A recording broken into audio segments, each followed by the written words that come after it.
കേരളത്തിൻ്റെ ചരിത്രത്തെ രൂപപ്പെടുത്തിയ അതുല്യമായൊരു സംഭവത്തിൻ്റെ ശതാബ്ദി വർഷമാണ് ഇപ്പോൾ നടക്കുന്നത്. 2-3 നിലകളിൽ ആ സന്ദർഭത്തെ മനസ്സിലാക്കാം. 1924 ഒരുപക്ഷെ കേരളം ലോകത്തിന് നൽകുന്ന വലിയ സംഭാവനകളിലൊന്നായ സർവമത സമ്മേളനം ആലുവയിൽ നടക്കുന്നത്. ആത്മോപദേശ ശതകം മുതൽ 19-ാം നൂറ്റാണ്ടിൻ്റെ അവസാന ദശകത്തിൽ എഴുതിയ ആത്മോപദേശ ശതകം മുതൽ തന്നെ പലമത സാരവും ഏകം എന്ന ആശയം ഗുരുവിലുണ്ട്. ഗുരു അത് പല രൂപത്തിൽ പ്രകാശിപ്പിക്കുന്നുമുണ്ട്. എങ്കിലും അതിനെ ഒരു മൂർത്തമായ സാമൂഹ്യ പദ്ധതിയാക്കി ഒരു പ്രായോഗിക കാര്യപരിപാടിയാക്കി മാറ്റുന്നത് 1924 സർവമത സമ്മേളനമാണ്. വാദിക്കാനും ജയിക്കാനുമല്ല, അറിയാനും അറിയിക്കാനുമാണ് എന്ന ആശയത്തോടെയാണ് ആ സമ്മേളനം നടക്കുന്നത്. 1925 24 തന്നെയാണ് വൈക്കം സത്യാഗ്രഹം ആരംഭിക്കുന്നത്. 1924 മാർച്ച് 30 വൈക്കം സത്യാഗ്രഹം ആരംഭിക്കുന്നത്. ഒരുപക്ഷെ അത് കേരളത്തിൻ്റെ ചരിത്രത്തിലും ഇന്ത്യയുടെ തന്നെ ചരിത്രത്തിലും ദേശീയ പ്രസ്ഥാനത്തിൻ്റെ ചരിത്രത്തിലുമൊക്കെ പ്രാധാന്യമുള്ള ഒരു സന്ദർഭമാണ് വൈക്കം സത്യാഗ്രഹത്തിൻ്റേത്. ഒന്നാമത്തേത്, നമ്മുടെ സ്വാതന്ത്ര്യം എന്ന സങ്കല്പത്തെ അത് പല നിലകളിൽ അഴിച്ചു പണിതു എന്നുള്ളതാണ്. സ്വാതന്ത്ര്യത്തെ ബ്രിട്ടീഷുകാരിൽ നിന്നുള്ള രാഷ്ട്രീയമായ സ്വാതന്ത്ര്യം എന്നതിനപ്പുറത്തേക്ക് ഇന്ത്യൻ ദേശീയ പ്രസ്ഥാനത്തിൻ്റെ സ്വാതന്ത്ര്യ സങ്കല്പം വഴിതിരിയുന്ന ആദ്യത്തെ ഘട്ടമാണ് വൈക്കം സത്യാഗ്രഹം. അക്കാലം വരെ ഏറെക്കുറെ ബ്രിട്ടനിൽ നിന്നുള്ള രാഷ്ട്രീയ സ്വാതന്ത്ര്യത്തിനായിട്ടുള്ള ചെറുതും വലുതുമായ ശ്രമങ്ങളാണ് നമ്മുടെ ദേശീയ പ്രസ്ഥാനത്തിൻ്റെ നേതൃനിരയിൽ കാഴ്ചപ്പാടിലുള്ളത്. അതിൽ നിന്ന് മാറി സാമൂഹിക സ്വാതന്ത്ര്യം അഥവാ ജാതിമർദ്ദനങ്ങളിൽ നിന്നുള്ള വിടുതി എന്ന ആശയത്തെ മുൻനിർത്തുന്ന ഒരു സംഭാഷണം നടക്കുന്നത് വൈക്കം സത്യാഗ്രഹത്തെ മുൻനിർത്തിയാണ്. ഒരർത്ഥത്തിൽ അതിൻ്റെ പ്രേരണാശക്തിയും നാരായണ ഗുരുവായിരുന്നു എന്ന് പറയാം. ഗുരു വൈക്കത്തെ വഴികളിലൂടെ നടക്കാൻ ശ്രമിച്ച സമയത്ത് അദ്ദേഹത്തെ തടയുകയും അതേ തുടർന്നുണ്ടായ ക്ഷോഭം നിമിത്തം ടി.കെ. മാധവൻ ഇക്കാര്യം അറിഞ്ഞ് ഇതിനെതിരായ പ്രചാരണ പരിപാടികൾ സംഘടിപ്പിക്കുകയും ടി.കെ. മാധവൻ തന്നെയാണ് തിരുനെൽവേലിയിൽ വെച്ച് ഗാന്ധിയെ കണ്ട് ഈ നടക്കാനുള്ള അവകാശത്തിന് വേണ്ടിയുള്ള സമരം എന്നത് ഗാന്ധി മുമ്പോട്ട് വയ്ക്കുന്ന അയിത്തോച്ചാടന സമരം തന്നെയാണ് എന്ന് അദ്ദേഹത്തെ ബോധ്യപ്പെടുത്തുകയും പിന്നീട് കർണാടകത്തിലെ കാക്കിനഡ കോൺഗ്രസ് സമ്മേളനത്തിൽ അദ്ദേഹം തന്നെ ഈ പ്രമേയം അവതരിപ്പിച്ച് അംഗീകാരം നേടുകയും ചെയ്തിട്ടാണ് 1924 മാർച്ച് 30 വൈക്കം സത്യാഗ്രഹം ആരംഭിക്കുന്നത്. വൈക്കം സത്യാഗ്രഹം ഏതാണ്ട് ഒരു വർഷം പിന്നിടുന്ന സന്ദർഭത്തിലാണ് 1925 മാർച്ച് 12 ഗാന്ധി ഗുരുവിനെ കാണുന്നത്. ഗുരു വേറെ നിലയിലും ഈ സമരത്തിൽ ഏർപ്പെടുന്നുണ്ട്. ഗുരു സ്ഥാപിച്ച വേലൂർ മഠമാണ് വൈക്കം സത്യാഗ്രഹ സമിതിയുടെ ഓഫീസായി പ്രവർത്തിച്ചിരുന്നത്. ഗുരു നേരിട്ട് 1924 സെപ്റ്റംബർ 9-നോ 10-നുമായി അദ്ദേഹം ഈ സമരവേദിയിൽ എത്തുന്നുണ്ട്. അവിടുത്തെ പ്രാർത്ഥനയിലും മറ്റും പങ്കുചേരുന്നുണ്ട്. വൈക്കം സത്യാഗ്രഹത്തിന് പണം പിരിക്കാനായി ശിവഗിരിയിൽ അദ്ദേഹം ഒരു ഹുണ്ടിക പെട്ടി സ്ഥാപിക്കുകയും സത്യാഗ്രഹ സമിതിക്ക് 1000 രൂപ തൻ്റെ നിലയിൽ സംഭാവന നൽകുകയും ഒക്കെ ചെയ്യുന്നുണ്ട്. അന്നത്തെ 1000 രൂപ എന്ന് പറയുന്നത് എത്രയോ വലുതാണ് എന്നിപ്പോൾ നിങ്ങൾക്ക് എളുപ്പം മനസ്സിലാവുമല്ലോ. അങ്ങനെ ഒരുപക്ഷെ ഒരു സന്യാസി എന്ന നിലയ്ക്ക് നേരിട്ട് തന്നെ ഒരു സമരവേദിയിൽ എത്തിച്ചേരുകയും സമരത്തെ പിന്തുണയ്ക്കുകയും അതിനായി പണം പിരിക്കുകയും ഒക്കെ ചെയ്യുന്നുണ്ട് ഗുരു. ഇതിൻ്റെ കൂടി തുടർച്ചയിലാണ് 1925 മാർച്ച് 9-ന് ഗാന്ധി വൈക്കത്തെത്തുകയും 12-ന് അദ്ദേഹം ഗുരുവുമായി കൂടിക്കാണുകയും ചെയ്യുന്നത്. ഗാന്ധി വൈക്കത്തെത്തുന്ന സമയമാകുമ്പോഴേക്കും വാസ്തവത്തിൽ വൈക്കം സത്യാഗ്രഹം വളരെ ക്ഷീണാവസ്ഥയിലായിരുന്നു. വൈക്കം സത്യാഗ്രഹം ഒരു വർഷത്തിന് ശേഷവും കാര്യമായൊരു വിജയവും നേടാതെ കെട്ടടങ്ങുന്നു എന്ന് ഒരു തോന്നലുളവായൊരു സന്ദർഭത്തിലാണ് ഗാന്ധി വരുന്നത്. കെട്ടടങ്ങുന്നു എന്ന് പറയുന്നതിൻ്റെ ഒരു കാരണം വലിയൊരളവോളം ഗാന്ധി കൂടിയാണ് എന്ന വിമർശനവും അന്നുണ്ടായിരുന്നു. കാരണം ഗാന്ധി അന്ന് ജാതി പ്രശ്നത്തെയും ജാതീയമായ വിവേചനങ്ങളെയും ഒരു മനുഷ്യാവകാശ പ്രശ്നമായി കാണാനോ അതിനെ മുൻനിർത്തുന്ന ഒരു പൊതുസമരമുഖം തുറക്കാനോ തയ്യാറായിരുന്നില്ല. ജാതിയോട് തന്നെ ഗാന്ധിക്ക് അക്കാലത്ത് വിമർശനമില്ല. ഗാന്ധി ജാതി തെറ്റായൊരാശയമാണ് എന്ന് സമ്മതിക്കുന്നത് വൈക്കം സത്യാഗ്രഹവും കഴിഞ്ഞ് ഏതാണ്ട് ഒരു പതിറ്റാണ്ടിനും ശേഷമാണ്. 1936 നവംബറിൽ എഴുതുന്നൊരു ലേഖനത്തിലാണ് അയിത്തം പോകണമെങ്കിൽ ജാതി തന്നെ പോകണം എന്നൊരു നിലപാട് ഗാന്ധി സ്വീകരിക്കുന്നത്.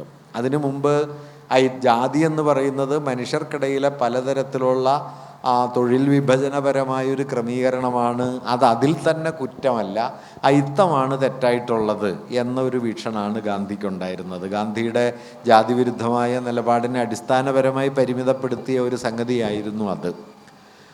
അങ്ങനെ ഒരു നിലപാടെടുത്തതുകൊണ്ട് ഇത് ഹിന്ദു മതത്തിനകത്ത് നടക്കേണ്ട ഒരു പരിഷ്കരണമാണ് എന്ന വീക്ഷണമാണ് ഗാന്ധിക്കുണ്ടായത്. അതുകൊണ്ട് ലണ്ടനിൽ നിന്ന് ബാരിസ്റ്റർ ബിരുദമൊക്കെ പാസ്സായി വന്ന് തൊഴിലെല്ലാം ഉപേക്ഷിച്ച് കോൺഗ്രസിൻ്റെ സജീവ നേതാക്കളിൽ ഒരാളായി KPCC സെക്രട്ടറിയായി പ്രവർത്തിച്ച ബാരിസ്റ്റർ ജോർജ് ജോസഫ്, അദ്ദേഹം വൈക്കം സത്യാഗ്രഹത്തിൽ പങ്കെടുക്കുന്നതിനെ ഗാന്ധി തടയുകയാണ് ചെയ്തത്. അത് ക്രൈസ്തവർ നേരിട്ട് പങ്കുചേരേണ്ട ഒരു കാര്യമല്ല, ഹിന്ദുക്കളുടേതാണ് എന്നൊരു നിലപാട് അദ്ദേഹം എടുത്തു. അതുപോലെ പഞ്ചാബിൽ നിന്ന് വന്ന അകാലികൾ വൈക്കം സത്യാഗ്രഹത്തിൽ പങ്കുചേർന്നതിനെയും ഗാന്ധി വിലക്കുകയുണ്ടായി. അത് കേരളത്തിലുള്ളവർ നടത്തേണ്ട സമരമാണ്. അകാലികൾ മടങ്ങിപ്പോവുകയും ചെയ്തു. അകാലികൾ മടങ്ങിപ്പോയെങ്കിലും അകാലികൾ അന്നിവിടെ കൊണ്ടുവന്നൊരു സാധനം കേരളത്തിൽ ബാക്കി നിന്നു കേട്ടോ. അതാണ് ഈ ചപ്പാത്തി എന്ന് പറയുന്നത്. അകാലികളാണ് അന്ന് വ്യാപകമായി ചപ്പാത്തി കേരളത്തിൽ അവിടുത്തെ സത്യാഗ്രഹികൾക്ക് നൽകുകയും അന്ന് ആദ്യമായിട്ട് വന്നു എന്നല്ല, പക്ഷെ അത് കേരളത്തിൽ വലിയ തോതിൽ പ്രചരിക്കുന്നതിന് കാരണമായ ഒരു സന്ദർഭം കൂടിയാണത്. അകാലികൾ തിരിച്ചുപോയി. അങ്ങനെ ഗാന്ധിയുടെ തന്നെ ഇടപെടൽ വൈക്കം സത്യാഗ്രഹത്തെ പല നിലയ്ക്ക് ദുർബലപ്പെടുത്തുന്നുണ്ട്. അതുപോലെ സമരമെന്ന് പറയുന്നത് സഹനസമരം മാത്രമാണ്, തീണ്ടൽ പലകൾക്കപ്പുറത്തേക്ക് ഒരു കാരണവശാലും കടന്നുകൂടാ എന്ന ഒരു നിലപാടും ഗാന്ധി എടുക്കേണ്ടായി. ഗുരു തന്നെ അതിനോട് ചില വിയോജിപ്പുകൾ പറഞ്ഞതായിട്ട് അക്കാലത്ത് വാർത്ത വരികയും ചെയ്തിട്ടുണ്ട്. തീണ്ടൽ പലകകൾ കടന്നപ്പുറത്തേക്ക് പോയിക്കൂടാ, തീണ്ടൽ പലകൾക്ക് മുമ്പിൽ സത്യാഗ്രഹികൾ നിലയുറപ്പിക്കുകയാണ് വേണ്ടത്. അതിനിടയിലോ 99 വെള്ളപ്പൊക്കം എന്നറിയപ്പെടുന്ന 1924 ഭീമാകാരമായ വെള്ളപ്പൊക്കം ആ സമയത്ത് വരുന്നുണ്ട്. 2018 വെള്ളപ്പൊക്കത്തേക്കാൾ വലുതായിരുന്നു. സത്യാഗ്രഹികൾ അരയ്ക്ക് മുകളിൽ വെള്ളത്തിൽ നിന്നാണ് ആ സമയത്ത് സത്യാഗ്രഹം നടത്തിയത്. പോലീസുകാർ വഞ്ചിയിലായിരുന്നു, സത്യാഗ്രഹികൾ പക്ഷേ വെള്ളത്തിലായിരുന്നു. അങ്ങനെ ഒരു സമരത്തിന് നേരിടാവുന്ന എല്ലാ തരത്തിലുള്ള പ്രതിസന്ധികളും നേരിട്ട് ഒരു വർഷം പിന്നിട്ടതിന് ശേഷമാണ് ഗാന്ധി നേരിട്ട് ഈ സമരത്തെ പിന്തുണയ്ക്കാനായി ഇവിടേക്ക് എത്തിച്ചേരുന്നത്. വൈക്കത്ത് അദ്ദേഹം എത്തുന്നത് മാർച്ച് 9-നാണ്. 1925 മാർച്ച് 9-നാണ് അദ്ദേഹം വൈക്കത്ത് എത്തുന്നത്. അന്ന് ഗാന്ധി പ്രത്യേകമായ പരിപാടികളിലൊന്നും ഏർപ്പെടുന്നില്ല. അന്ന് തിങ്കളാഴ്ചയാണ്, ഗാന്ധിയുടെ മൗനവ്രതം കൂടിയാണെന്ന്. പിറ്റേന്ന് അദ്ദേഹം വൈക്കത്തെ ബോഡ്ജട്ടിയിൽ ചേർന്ന വലിയ യോഗത്തിൽ സംസാരിക്കുന്നുണ്ട്. ഇണ്ടന്തുരുത്തി മനയിൽ അദ്ദേഹം ചെല്ലുകയും നമ്പ്യാതിരിയുമായി അദ്ദേഹത്തിൻ്റെ സഹായികൾക്കൊപ്പം സംഭാഷണത്തിൽ ഏർപ്പെടുകയും ചെയ്യുന്നുണ്ട്. വാസ്തവത്തിൽ ഗാന്ധി തൻ്റെ തന്നെ വീക്ഷണത്തിലെ ചില അടിസ്ഥാനപരമായ പ്രശ്നങ്ങൾ തിരിച്ചറിയുന്നതിന് കാരണമായ ഒരു സന്ദർഭം കൂടിയായിരുന്നു ഇണ്ടന്തുരുത്തി മനയിലെ സംഭാഷണം. കാരണം ഗാന്ധിയോട് മനയിലെ നമ്പ്യാതിരി ചോദിച്ച ഒരു കാര്യം, അങ്ങ് സനാതനധർമ്മത്തിൽ വിശ്വസിക്കുന്നുണ്ടോ എന്ന് ചോദിച്ചു. ഗാന്ധി പറഞ്ഞു, ഞാൻ വിശ്വസിക്കുന്നുണ്ട് എന്ന് പറഞ്ഞു. സനാതനധർമ്മത്തിനനുസരിച്ചാണ് ഞങ്ങൾ പ്രവർത്തിക്കുന്നത് എന്ന് നമ്പ്യാതിരി ഗാന്ധിയോട് പറഞ്ഞു. വാസ്തവത്തിൽ ഗാന്ധിക്ക് ആ സംഭാഷണം മുഴുവൻ വായിച്ചു നോക്കിയാൽ അതിദീർഘമായ സംഭാഷണമാണ്. അതിൻ്റെ രേഖകൾ ക്രോഡീകരിക്കപ്പെട്ടിട്ടുണ്ട്. 10-20ഓളം പുറങ്ങളിലായിട്ട് വിസ്തരിച്ച് കിടക്കുന്ന സംഭാഷണമാണ്. പല താർക്കിക വാദങ്ങളും അങ്ങോട്ടും ഇങ്ങോട്ടും ഒക്കെ ഉയർത്തുന്നുണ്ട്. ആ വാദങ്ങൾ മൊത്തം വായിച്ചു നോക്കിയാൽ വാസ്തവത്തിൽ ഗാന്ധിയുടെ വീക്ഷണങ്ങളെക്കാൾ താർക്കികമായി ഉയർന്നു നിൽക്കുന്നത് നമ്പ്യാതിരിയുടെ വാദങ്ങളാണ് എന്ന് കാണാൻ പറ്റും. ഗാന്ധി പരാജയപ്പെടുന്ന കൃത്യം പോയിന്റ് എന്താണെന്ന് വെച്ചാൽ, ഗാന്ധി സനാതനധർമ്മം അംഗീകരിക്കുന്ന ഒരു സനാതന ഹിന്ദുവാണ് എന്ന ഗാന്ധിയുടെ സമ്മതത്തിലാണ് നമ്പ്യാതിരി തൻ്റെ വാദങ്ങൾ കെട്ടിപ്പടുക്കുന്നത്. അവസാനം ഗാന്ധി മുമ്പോട്ട് വയ്ക്കുന്ന ഒരു വാദം, ഈ വഴി നടക്കാനുള്ള അവകാശം ഹിന്ദുധർമ്മം നിഷേധിക്കുന്നില്ല എന്നതാണ്. അതിൽ നമ്പ്യാതിരി പറഞ്ഞത് അത് കേരളീയ ബ്രാഹ്മണരുടെ ഒരു ആചാരമാണ്. കേരളീയ ബ്രാഹ്മണർ പിന്തുടരുന്നത് ശങ്കരസ്മൃതിയാണ്, ശങ്കരൻ വ്യവസ്ഥ ചെയ്ത നിയമങ്ങളാണ്, അതാണ് ഞങ്ങൾ പിൻപറ്റുന്നത്. അതുകൊണ്ടാണ് ഞങ്ങൾ ഈ നിലയിൽ ചെയ്യുന്നത്. ശങ്കരസ്മൃതി താൻ കണ്ടിട്ടില്ലെന്നും ശങ്കരസ്മൃതിയുടെ കോപ്പി തനിക്ക് തരണമെന്നും അതിൽ പറയുന്നതിൻ്റെ സാധുത രണ്ട് പേർ പരിശോധിച്ചിട്ട് അവർ ഇക്കാര്യത്തിലൊരു തീർപ്പുണ്ടാക്കട്ടെ എന്നും ഒക്കെ ഗാന്ധി ഒത്തുതീർപ്പ് നിർദ്ദേശം വയ്ക്കുന്നുണ്ട്. നമ്പ്യാതിരി അത് സമ്മതിക്കുന്നില്ല. ഗാന്ധി വെച്ച 3 ഒത്തുതീർപ്പ് നിർദ്ദേശങ്ങൾ ഇന്ന് വായിച്ചു നോക്കിക്കഴിഞ്ഞാൽ വാസ്തവത്തിൽ ആ ഒത്തുതീർപ്പ് നിർദ്ദേശങ്ങൾ അടിസ്ഥാനപരമായി നമ്പ്യാതിരിക്ക് അനുകൂലമാണ് എന്ന് തോന്നും. ഒന്നാമത്തെ നിർദ്ദേശം റഫറൻഡം നടത്താം എന്നാണ്. റഫറൻഡം എന്ന് പറഞ്ഞാൽ മുഴുവൻ ആളുകളെയല്ല, വൈക്കം പ്രദേശത്തെ സവർണർക്കിടയിൽ അഭിപ്രായ സർവേ നടത്തി ഭൂരിപക്ഷം പേർ എന്താണ് പറയുന്നത് എന്നതിൻ്റെ അടിസ്ഥാനത്തിൽ തീരുമാനം എടുക്കാം എന്നതായിരുന്നു ഒന്നാമത്തെ വാദം. രണ്ടാമത്തേത് സവർണരുടെ പ്രതിനിധിയായി ഒരു ബ്രാഹ്മണ പണ്ഡിതനും സത്യഗ്രഹികളുടെ പ്രതിനിധിയായി മറ്റൊരു ബ്രാഹ്മണ പണ്ഡിതനും തമ്മിൽ സംസാരിച്ച് അവർക്കിടയിലുണ്ടാവുന്ന ധാരണ പൊതു തീരുമാനമാക്കാം എന്നതാണ് ഗാന്ധി വെച്ച രണ്ടാമത്തെ നിർദ്ദേശം.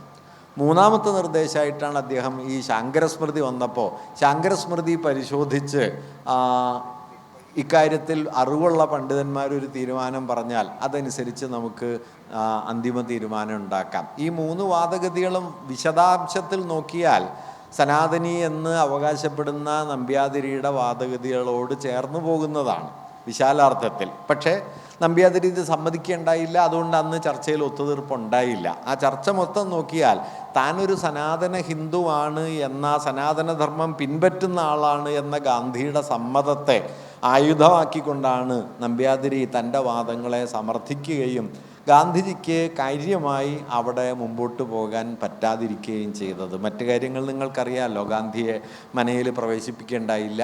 ഗാന്ധിയെ ചെന്ന് കാണണം എന്ന് നമ്പ്യാതിരിയോട് ആവശ്യപ്പെട്ടെങ്കിലും നമ്പ്യാതിരി അതിന് തയ്യാറായില്ല. ഗാന്ധി മനയിൽ ചെല്ലുകയാണ് ചെയ്തത്. ഗാന്ധിയെ മനയ്ക്ക് പുറത്തിരുത്തിക്കൊണ്ടാണ്, അതിന് മുറ്റത്തൊരു പന്തൽ പോലെ തയ്യാറാക്കി അവിടെ ഇരുന്നാണ് ഈ സംഭാഷണങ്ങളൊക്കെ നടക്കുകയും ചെയ്തത്. അങ്ങനെ 10-ാം തീയതി താൻ നടത്തിയ ഒത്തുതീർപ്പ് ശ്രമങ്ങളാകെ പരാജയപ്പെട്ടതിൻ്റെ കൂടി പശ്ചാത്തലത്തിലാണ് ഗാന്ധി 12-ന് മറ്റു തരം സംഭാഷണങ്ങളിൽ ഏർപ്പെടുന്നത്. അന്ന് അദ്ദേഹം പോലീസ് കമ്മീഷണറായ പിറ്റുമായിട്ട് സംസാരിക്കുന്നുണ്ട്.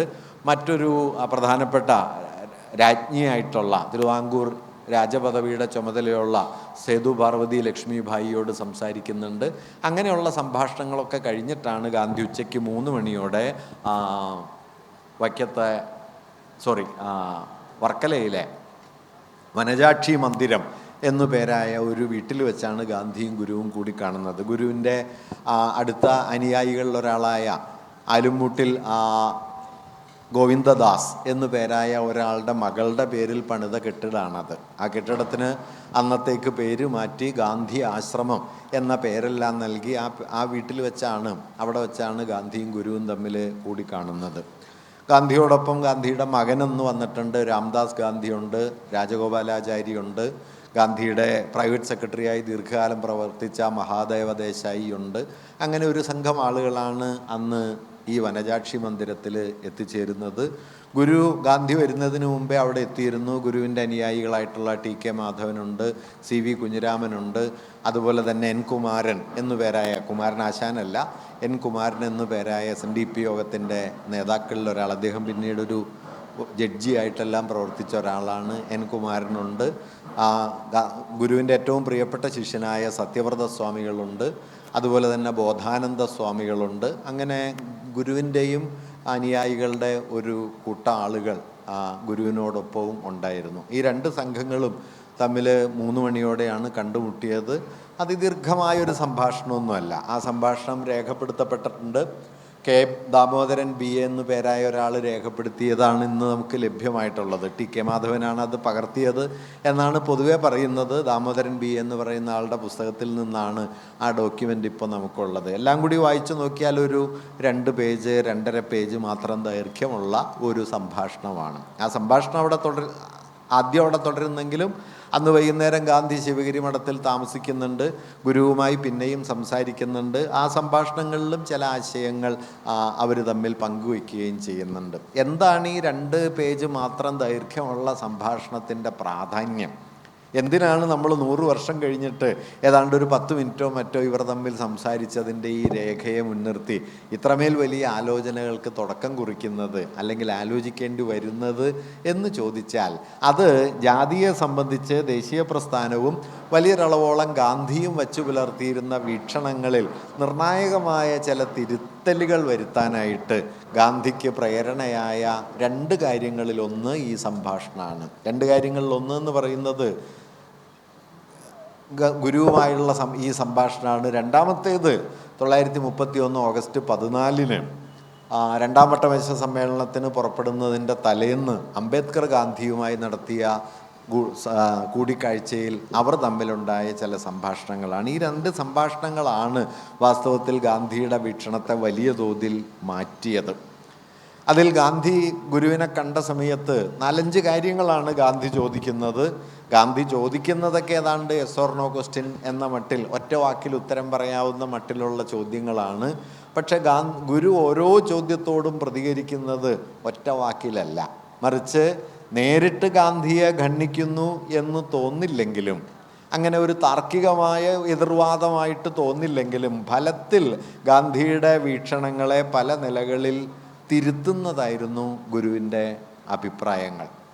അതിൽ ഒന്നാമതായി ഗാന്ധി സംഭാഷണം ആരംഭിക്കുമ്പോൾ ഗാന്ധിയുടെ സമരമാർഗം പര്യാപ്തമല്ല എന്ന പേരിൽ അക്കാലത്ത് പ്രചരിച്ചിരുന്ന ഒരു ആശയം പ്രചരിച്ചിരുന്നു. അത് ഗുരു ട്രെയിൻ യാത്രക്കിടയിൽ ഗുരുവിനോട് സംസാരിച്ചു എന്ന് പറഞ്ഞ് ഒരാൾ ദേശാഭിമാനി ഇന്നത്തേതല്ല, ടി.കെ. മാധവൻ്റെ അന്നത്തെ പത്രമാണ് ദേശാഭിമാനി. ആ ദേശാഭിമാനിയിൽ ഗുരുവിൻ്റെ അഭിപ്രായം എന്ന മട്ടിൽ ഈ സത്യാഗ്രഹികൾ തീണ്ടൽപ്പലകയ്ക്ക് അപ്പുറത്ത് നിൽക്കുകയല്ല വേണ്ടത്, ആവശ്യമെങ്കിൽ തീണ്ടൽപ്പലകകൾ ഭേദിച്ച് മുമ്പോട്ട് കടക്കണം എന്ന് ഗുരു അഭിപ്രായപ്പെട്ടതായ ഒരു വാർത്ത അന്ന് പ്രചരിക്കുകയുണ്ടായി. ഗാന്ധി അതിനെതിരായിരുന്നു. ഗാന്ധി പറഞ്ഞത് അഹിംസാത്മകമായ സമരം എന്നത് നിർദ്ദേശിക്കപ്പെട്ടതിന് അപ്പുറത്തേക്ക് കടക്കലല്ല, അപ്പുറത്തേക്ക് കടക്കുന്നതിൽ ബലപ്രയോഗമുണ്ട്, അത് ഹിംസയുടെ രൂപമാണ് എന്നായിരുന്നു ഗാന്ധിയുടെ അഭിപ്രായം. അപ്പം ഇങ്ങനെ ഗുരുവിൻ്റെ അഭിപ്രായം എന്ന പേരിൽ ഇത് പ്രചരിച്ച സമയത്ത് ഗാന്ധി അത് മനസ്സിലാക്കുകയും അതിനോടുള്ള തൻ്റെ വിയോജിപ്പ് അന്ന് തൻ്റെ യങ് ഇന്ത്യ എന്ന് പറയുന്ന പത്രത്തിൽ എഴുതുകയും ചെയ്തു. അക്കാര്യം മനസ്സിലാക്കിയതിന് ശേഷം ഗുരു അത് തൻ്റെ അഭിപ്രായമായിരുന്നില്ല, ഇങ്ങനെ താൻ കണ്ട ഒരു അഭിമുഖമല്ല, ട്രെയിൻ യാത്രക്കിടയിൽ തന്നോട് സംസാരിച്ചു എന്ന രൂപത്തിൽ ഒരാൾ പ്രസിദ്ധീകരിച്ചതാണ്, അത് തൻ്റെ അഭിപ്രായമല്ല എന്ന് അതേക്കുറിച്ചൊരു വിശദീകരണം നൽകിയതിന് ശേഷമാണ് ആ തർക്കം അല്ലെങ്കിൽ ആ അഭിപ്രായ ഭേദത്തിൻ്റെ അന്തരീക്ഷം അവസാനിച്ചത്. അങ്ങനെ ഒരു അന്തരീക്ഷം ഗാന്ധിയുടെ വരുന്നതിന് കുറച്ച് മുമ്പാണ് അങ്ങനെ ഒരു ചർച്ച ഉയർന്നു വന്നത്. അതുകൂടി മനസ്സിൽ വെച്ചിട്ടായിരിക്കണം ഗാന്ധി ചർച്ച ആരംഭിക്കുന്നത്, സംഭാഷണം ആരംഭിക്കുന്നത്. നിലവിലുള്ള സത്യാഗ്രഹ രീതിയിൽ എന്തെങ്കിലും മാറ്റം വരുത്തണമെന്ന് അങ്ങ് കരുതുന്നുണ്ടോ എന്ന് ഗുരുവിനോട് ചോദിച്ചുകൊണ്ടാണ്. അപ്പോൾ ഗുരു പറഞ്ഞു, ഇപ്പോൾ നിലവിലുള്ള സത്യാഗ്രഹം നന്നായി നടക്കുന്നു എന്നാണ് എൻ്റെ അഭിപ്രായം, അതിൽ മാറ്റമൊന്നും വരുത്തേണ്ടതില്ല എന്ന് ആണ് ഞാൻ കരുതുന്നത് എന്ന കാര്യം പറഞ്ഞു. രണ്ടാമതായി ഗാന്ധി ചോദിക്കുന്ന ഒരു കാര്യം, സമരങ്ങൾ ഫലപ്രദമാവണമെങ്കിൽ ഹിംസയുടെ മാർഗം സ്വീകരിക്കേണ്ടി വരും എന്ന് പലരും കരുതുന്നുണ്ട്. ഈ സമരം ഹിംസാത്മകമാകണം എന്ന നിലപാട് അങ്ങേക്കുണ്ടോ എന്ന് ചോദിക്കുന്നു. അപ്പോൾ ഗുരു പറയുന്നു, ബഹുജനങ്ങളെ സംബന്ധിച്ച് സമരങ്ങൾ ഹിംസാത്മകമാകുന്നത് ഒട്ടും ഗുണകരമല്ല. രാജാക്കന്മാരും മറ്റും ഹിംസയുടെ മാർഗം സ്വീകരിച്ച് കണ്ടിട്ടുണ്ട്. അവിടെ മുതലേ ഈ അഭിപ്രായ ഭേദം കാണാൻ കേട്ടോ. രാജാക്കന്മാരിലും മറ്റു പലരിലും ഹിംസാത്മകമായ ഇടപെടലുകളുണ്ട്. പക്ഷേ ബഹുജനങ്ങളെ സംബന്ധിച്ച് സമരത്തിൽ ഹിംസയുടെ മാർഗം അത്ര സ്വീകാര്യമല്ല എന്ന് ഗുരു അതിനോട് പ്രതികരിക്കുകയും ചെയ്യുന്നു. ഈ 2 കാര്യങ്ങളിലാണ് ഏതാണ്ട് ഗാന്ധിയോട് ഗുരു യോജിക്കുന്നതായി നമുക്ക് കാണാൻ പറ്റുക. തുടർന്ന് 3-4 കാര്യങ്ങൾ ഗാന്ധി ചോദിക്കുന്നുണ്ട്. അതിലൊന്നാമത്തെ കാര്യം, ഹിന്ദുമതം മോക്ഷത്തിന് പര്യാപ്തമാണെന്ന് അങ്ങ് കരുതുന്നുണ്ടോ എന്നാണ്. അത് ഞാൻ നേരത്തെ പറഞ്ഞതുപോലെ ഒറ്റ വാക്കിൽ ഉത്തരം പറയാവുന്നൊരു ചോദ്യമാണ്, ഉണ്ടെന്നോ ഇല്ലെന്നോ. പക്ഷേ ഗുരു അങ്ങനെയല്ല പറഞ്ഞത്. ഗുരു വളരെ സുവ്യക്തമായി പറയുന്നത് എല്ലാ മതങ്ങളിലും മോക്ഷമാർഗങ്ങളുണ്ടല്ലോ എന്ന് പറയുന്നു. ഗാന്ധിക്ക് ആ ഉത്തരം ഒട്ടും തൃപ്തികരമായിരുന്നില്ല. ഗാന്ധി പിന്നെയും ചോദിക്കുന്നുണ്ട്, മറ്റു മതങ്ങളുടെ കാര്യം ഇരിക്കട്ടെ, ഹിന്ദുമതത്തിൻ്റെ കാര്യമാണ് ഞാൻ ചോദിച്ചത് എന്ന് ഗാന്ധി വീണ്ടും ചോദ്യം ആവർത്തിക്കുന്നു. ഗുരു അതിന് പറയുന്ന ഉത്തരത്തിലും ഈ യെസ് ഓർ നോ ക്വസ്റ്റ്യനിലേക്ക് ചുരുങ്ങാൻ ഗുരു തയ്യാറല്ല. ഗുരു പറയുന്നത്, ആധ്യാത്മികമായ മോക്ഷപ്രാപ്തിക്ക് ഹിന്ദുമതവും പര്യാപ്തം തന്നെ.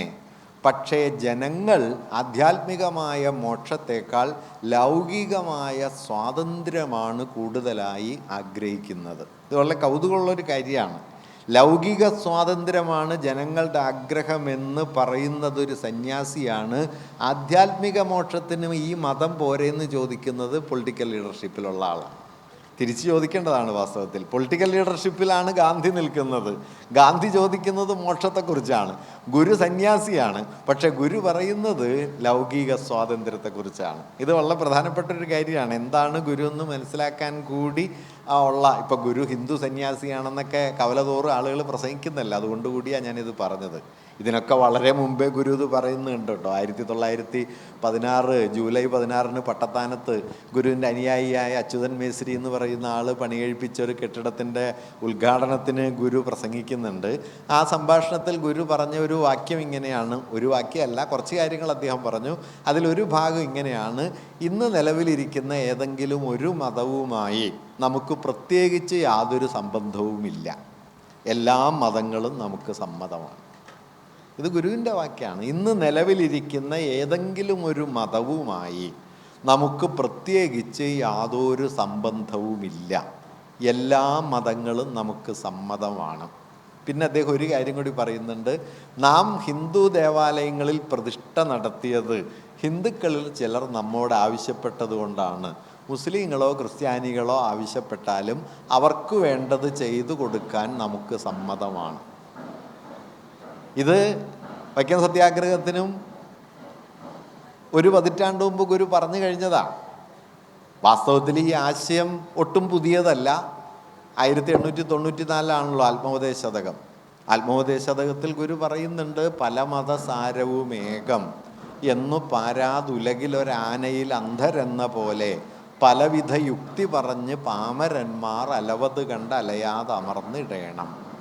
അത് വളരെ മൗലികമായ ആശയങ്ങളിലൊന്നാണ്. ഞാൻ അതിൻ്റെ വിശദാംശങ്ങളിലേക്ക് ഇപ്പോൾ കടക്കുന്നില്ല, നമുക്കിത് പറയാൻ സമയം ഉണ്ടാവില്ല എന്നുള്ളത്. ഗുരു വാസ്തവത്തിൽ മതത്തെ ഭവപരമായി തന്നെ അഴിച്ചു പണിത ഒരാളാണ്. എന്താണ് മതം എന്നതിന് അക്കാലം വരെ മനസ്സിലാക്കപ്പെട്ടതിൽ നിന്ന് വ്യത്യസ്തമായ ഒരു ഓണ്ടോളജിക്കൽ റീഡെഫിനിഷൻ ഓഫ് റിലീജിയൻ എന്ന് വേണമെങ്കിൽ പറയാവുന്ന മതത്തെ ഭവപരമായി, മതത്തിൻ്റെ ഉണ്മയെ തന്നെ മറ്റൊരു നിലയിൽ അഴിച്ചു പണിതുകൊണ്ടാണ് ഗുരു പല മതസാരവും ഏകം എന്ന് പറയുന്നത്. അല്ലാതെ എല്ലാ മതങ്ങളും ഒരേ സത്യം പറയുന്നു, എല്ലാ മതങ്ങളിലും സ്നേഹമുണ്ട് എന്ന് നമ്മൾ പൊതുവേ ഈ മതസൗഹാർദ്ദ സമ്മേളനത്തിലൊക്കെ പറയുന്ന ശരാശരി വിടായി അല്ല ഗുരു പറഞ്ഞ ആശയം. ഗുരു മതത്തെ തന്നെ അകമേ വലിയ തോതിൽ അഴിച്ചിട്ടാണ് ഇത് പറയുന്നത്. അത് മറ്റൊരു കാര്യമാണ്, ഞാനിപ്പോൾ അതിലേക്ക് കടക്കുന്നില്ല. അതുകൊണ്ട് ഗുരുവിനെ സംബന്ധിച്ച് ഈ ഗാന്ധിയോട് പറഞ്ഞ മറുപടി പുതിയ കാര്യമൊന്നുമല്ല. എല്ലാ മതങ്ങളിലും മോക്ഷമാർഗങ്ങളുണ്ട്.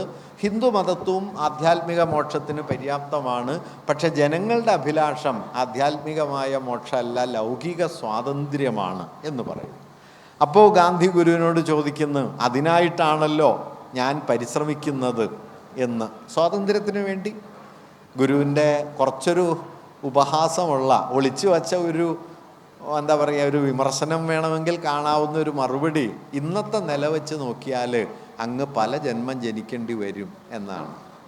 ഗാന്ധി ഇന്ത്യയിലെ സാമൂഹിക സ്വാതന്ത്ര്യം, എല്ലാ മനുഷ്യർക്കും സ്വാതന്ത്ര്യം ഉറപ്പാക്കണമെങ്കിൽ ഒരു ജന്മം മതിയാവില്ല, പല ജന്മങ്ങൾ വേണ്ടി വരും എന്ന നിലയിലൊരു നിരീക്ഷണം അവിടെ ഗുരു നടത്തുന്നുണ്ട്. ഇതിന് ശേഷമാണ് മതപരിവർത്തനത്തിൻ്റെ ആവശ്യകതയെക്കുറിച്ചൊരു ചോദ്യം ഗുരുവിനോട് ഗാന്ധി ചോദിക്കുന്നുണ്ട്. മതപരിവർത്തനം വേണം, ലൗകിക സ്വാതന്ത്ര്യത്തിന് മതപരിവർത്തനം ആവശ്യമാണെന്ന് പലരും കരുതുന്നുണ്ട്. സ്വാമി അങ്ങനെ കരുതുന്നുണ്ടോ എന്ന് ചോദിച്ചു. ഗുരു പറഞ്ഞു മതപരിവർത്തനം ആവശ്യമാണെന്ന് വ്യക്തിപരമായി ഗുരു കരുതുന്നില്ല. കാരണം മതമെന്ന് പറയുന്നത് ഗുരുവിനെ സംബന്ധിച്ച് അടിസ്ഥാനപരമായി രണ്ട് നിലയിൽ കാണാം. അഭിപ്രായം എന്ന നിലയിൽ കാണാം. ഗുരു തന്നെ പറയുന്നുണ്ട്, മത അഭിപ്രായമാണെങ്കിൽ മനുഷ്യർ മതം മാറിക്കൊണ്ടേയിരിക്കുന്നുണ്ട്. മതം മൂല്യമാണെങ്കിൽ ഒരു മതത്തിൻ്റെ മൂല്യം മറ്റൊരു മതത്തിൻ്റെ മൂല്യത്തിനെതിരല്ല. അതുകൊണ്ട് മതം മാറണ്ട. അദ്ദേഹത്തിന് സി വി കുഞ്ഞിരാമനുമായുള്ള പ്രസിദ്ധമായ സംഭാഷണത്തിലാണ് ഗുരു അക്കാര്യം വിശദീകരിക്കുന്നത്. ക്രിസ്തു മതം സ്നേഹമാണ് എന്ന് പറയുന്നു, മുഹമ്മദ് മതം സാഹോദര്യമാണ് എന്ന് പറയുന്നു. സ്നേഹമില്ലാതെ സാഹോദര്യമോ സാഹോദര്യമില്ലാതെ സ്നേഹമോ സാധ്യമല്ലെന്നിരിക്കെ മതഭേദങ്ങൾക്ക് എന്താണ് അർത്ഥം? മതം മാറേണ്ടി വരുന്നത് എപ്പോഴാണ്? മതത്തെ, നിങ്ങളുടെ മതത്തിലെ ദൈവസങ്കല്പം, ആചാരക്രമങ്ങൾ, അനുഷ്ഠാന രൂപങ്ങൾ, ദേവാലയ ക്രമങ്ങൾ, പൗരോഹിത്യക്രമം, ഇങ്ങനെ മതത്തെ അതിൻ്റെ സ്ഥാപനപരവും ഔപചാരികവുമായ തലത്തിൽ നിങ്ങൾ മനസ്സിലാക്കുമ്പോഴാണ് മതം മാറേണ്ടി വരുന്നത്. മറിച്ച് മതമെന്ന് പറയുന്നത് അത് മുമ്പോട്ട് വയ്ക്കുന്ന അടിസ്ഥാനപരമായൊരു ധാർമ്മിക മൂല്യമാണെങ്കിൽ, അതായത് ക്രിസ്തുമതം സ്നേഹവും ഇസ്ലാം സാഹോദര്യവും ബുദ്ധമതം കരുണയും വേദാന്ത ഹിന്ദുമതം ഏകവും പോലുള്ള മൂല്യങ്ങളാണ് എങ്കിൽ, ആ മൂല്യങ്ങളായതുകൊണ്ടാണ് പല മതസാരവും ഏകം എന്ന് ഗുരു കരുതുന്നത് തന്നെ. അങ്ങനെയാണ് മതമെങ്കിൽ ഒരു മതത്തിൻ്റെ സാരവത്തായ മൂല്യം മറ്റൊരു മതത്തിൻ്റെ സാരവത്തായ മൂല്യത്തിനെതിരല്ല. സ്നേഹം സാഹോദര്യത്തിനെതിരല്ല. സ്നേഹത്തിൽ നിലീനമായതാണ് സാഹോദര്യം, സാഹോദര്യത്തിൽ നിലീനമായതാണ് സ്നേഹം. അതുകൊണ്ട് ഒരു മതത്തിൽ നിന്ന് മറ്റൊരു മതത്തിലേക്ക് പോകാതെ ഒരു മതത്തിൽ നിങ്ങൾക്ക് സർവമതാശ്ലേഷിയായ ജീവിതം സാധ്യമാകും എന്നത് മതത്തെ സംബന്ധിക്കുന്ന ഭാവപരമായൊരു പുനരാലോചനയാണ്. അങ്ങനെ ആലോചിക്കുന്ന ഒരാൾക്ക് പിന്നെ മതം മാറണം എന്ന് പറയാൻ കഴിയില്ല. അതുകൊണ്ട് ഗുരു നേരിട്ട് മതപരിവർത്തനത്തിന് അനുകൂലമായിരുന്നില്ല. ഇപ്പോൾ ഗുരുവിൻ്റെ അനുയായികൾക്കിടയ്ക്ക് അക്കാലത്ത് വലിയൊരു സംവാദം നടക്കുന്നുണ്ട്. ഗുരുവിൻ്റെ അനുയായികളിൽ ഒരു വലിയ വിഭാഗം മിതവാദി കൃഷ്ണവക്കീൽ, മിതവാദി എന്നുള്ള മലബാറിൽ നിന്നിറങ്ങിയിരുന്ന പത്രത്തിൻ്റെ പത്രാധിപരും വലിയ നവോത്ഥാന പ്രവർത്തകനുമായിരുന്നു അദ്ദേഹവും. അതുപോലെ CV കുഞ്ഞിരാമനെ പോലുള്ള അനുയായികളുമൊക്കെ ബുദ്ധമതത്തിലേക്ക് ഈഴവർ മതപരിവർത്തനം ചെയ്യണമെന്ന വാദം വളരെ ശക്തമായിട്ട് ഉയർത്തിയിരുന്നു. ആ വാദത്തെ അതിനിശ്ചിതമായിട്ട് എതിർത്ത ഏറ്റവും പ്രധാനപ്പെട്ട നേതാവ് കുമാരനാശാനാണ്. കുമാരനാശാൻ ഈ മതപരിവർത്തന വാദത്തെ ഖണ്ഡിച്ചുകൊണ്ട് വിസ്തരിച്ച് അതിദീർഘമായൊരു പ്രബന്ധം എഴുതുകയും അത് പ്രസിദ്ധീകരിക്കാനായിട്ട് മിതവാദിക്ക് തന്നെ അയച്ചു കൊടുക്കുകയും കൃഷ്ണൻ വക്കീൽ അത് പ്രസിദ്ധീകരിച്ചില്ല. ആശാൻ പിന്നെ സ്വന്തം നിലയ്ക്ക് പ്രസിദ്ധീകരിക്കുകയാണ് ചെയ്തത്. മതപരിവർത്തന രസവാദം എന്ന പേരിലുള്ള ദീർഘമായ പ്രബന്ധം. ആ പ്രബന്ധത്തിൽ ആശാൻ കൃഷ്ണൻ വക്കീലിനെ ഖണ്ഡിക്കുന്നത് തന്നെ ഈ മതപരിവർത്തനം എന്ന ആശയം ഗുരുവിനെതിരാണ് എന്ന് പറഞ്ഞിട്ടാണ്. അതുകൊണ്ട് ഗുരു നേരിട്ട് മതപരിവർത്തനത്തെ പിന്തുണയ്ക്കുന്നില്ല എന്നത് വ്യക്തമാണ്. ആ ഘട്ടത്തിലാണ് ഗാന്ധി ചോദ്യം ചോദിക്കുന്നത്, ലൗകിക സ്വാതന്ത്ര്യത്തിന് മതപരിവർത്തനം ആവശ്യമാണെന്ന് പലരും കരുതുന്നു, സ്വാമി എന്താണ് കരുതുന്നത്? മതപരിവർത്തനം ആവശ്യമാണെന്ന് ഞാൻ കരുതുന്നില്ല. പക്ഷേ ഗുരു അവിടെ നിർത്തുന്നില്ല.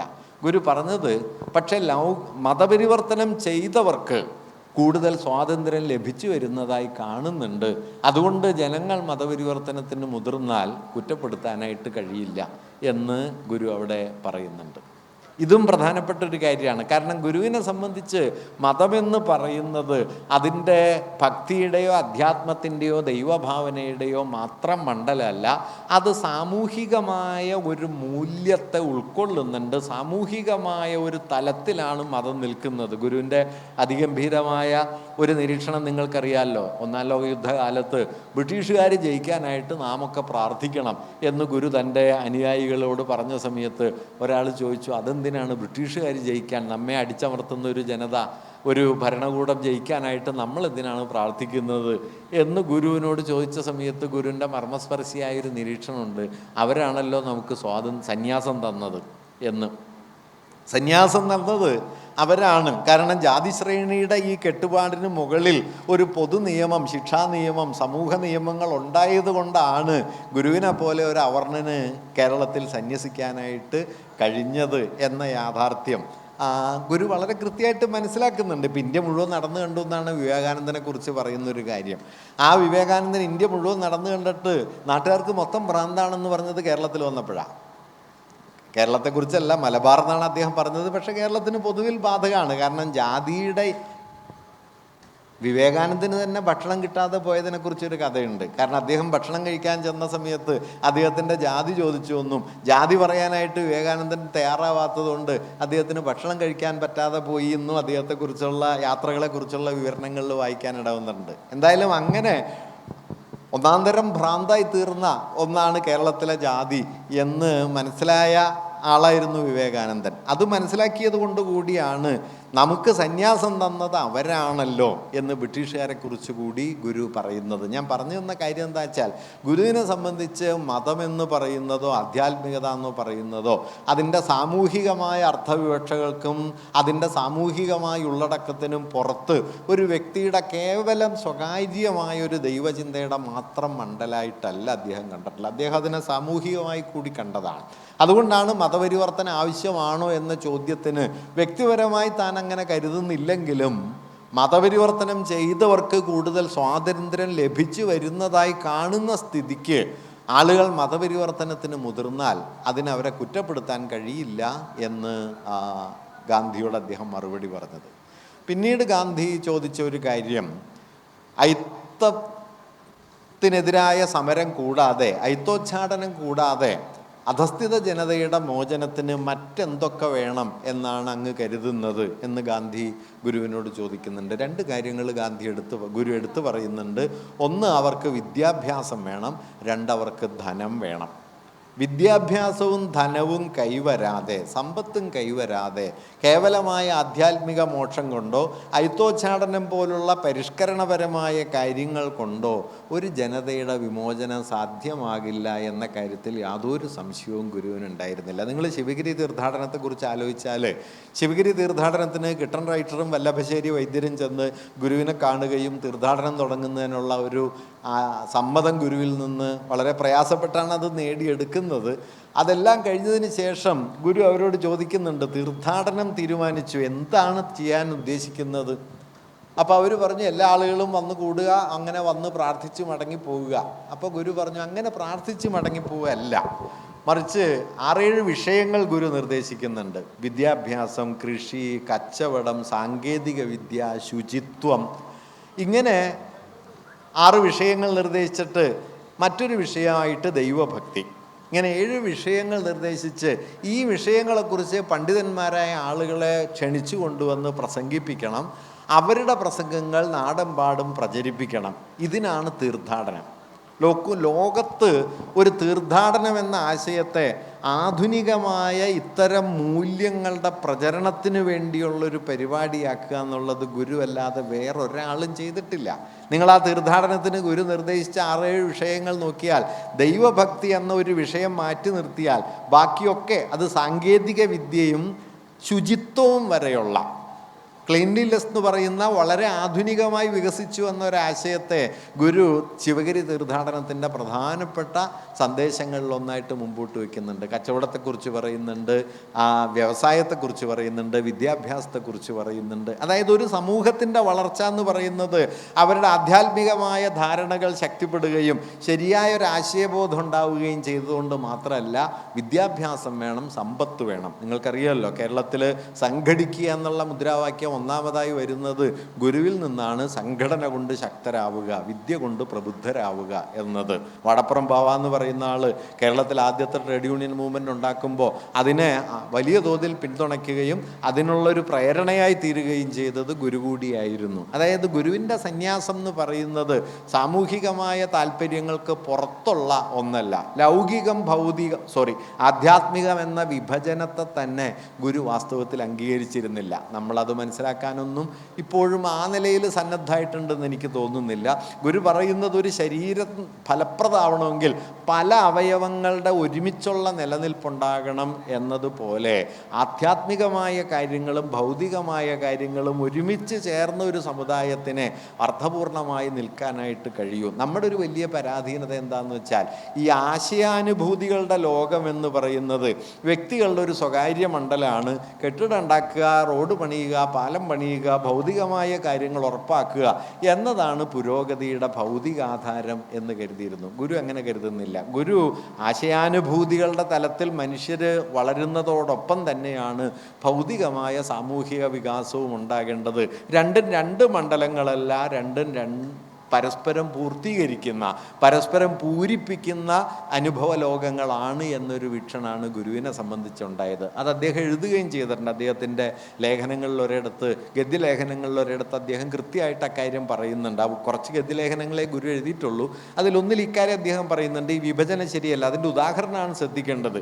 ഒരു ശരീരം ഫലപ്രദമാവണമെങ്കിൽ ഏതെങ്കിലും ഒരവയവം പോരാ. പല അവയവങ്ങളുടെ പല ധർമ്മങ്ങൾ നിറവേറ്റുന്ന നാനാതര അവയവങ്ങൾ ഒത്തുചേർന്നിരുന്നാലേ ഒരു ശരീരം ഫലപ്രദമാവുകയുള്ളൂ, ഒരു ശരീരം അർത്ഥപൂർണ്ണമാവുകയുള്ളൂ.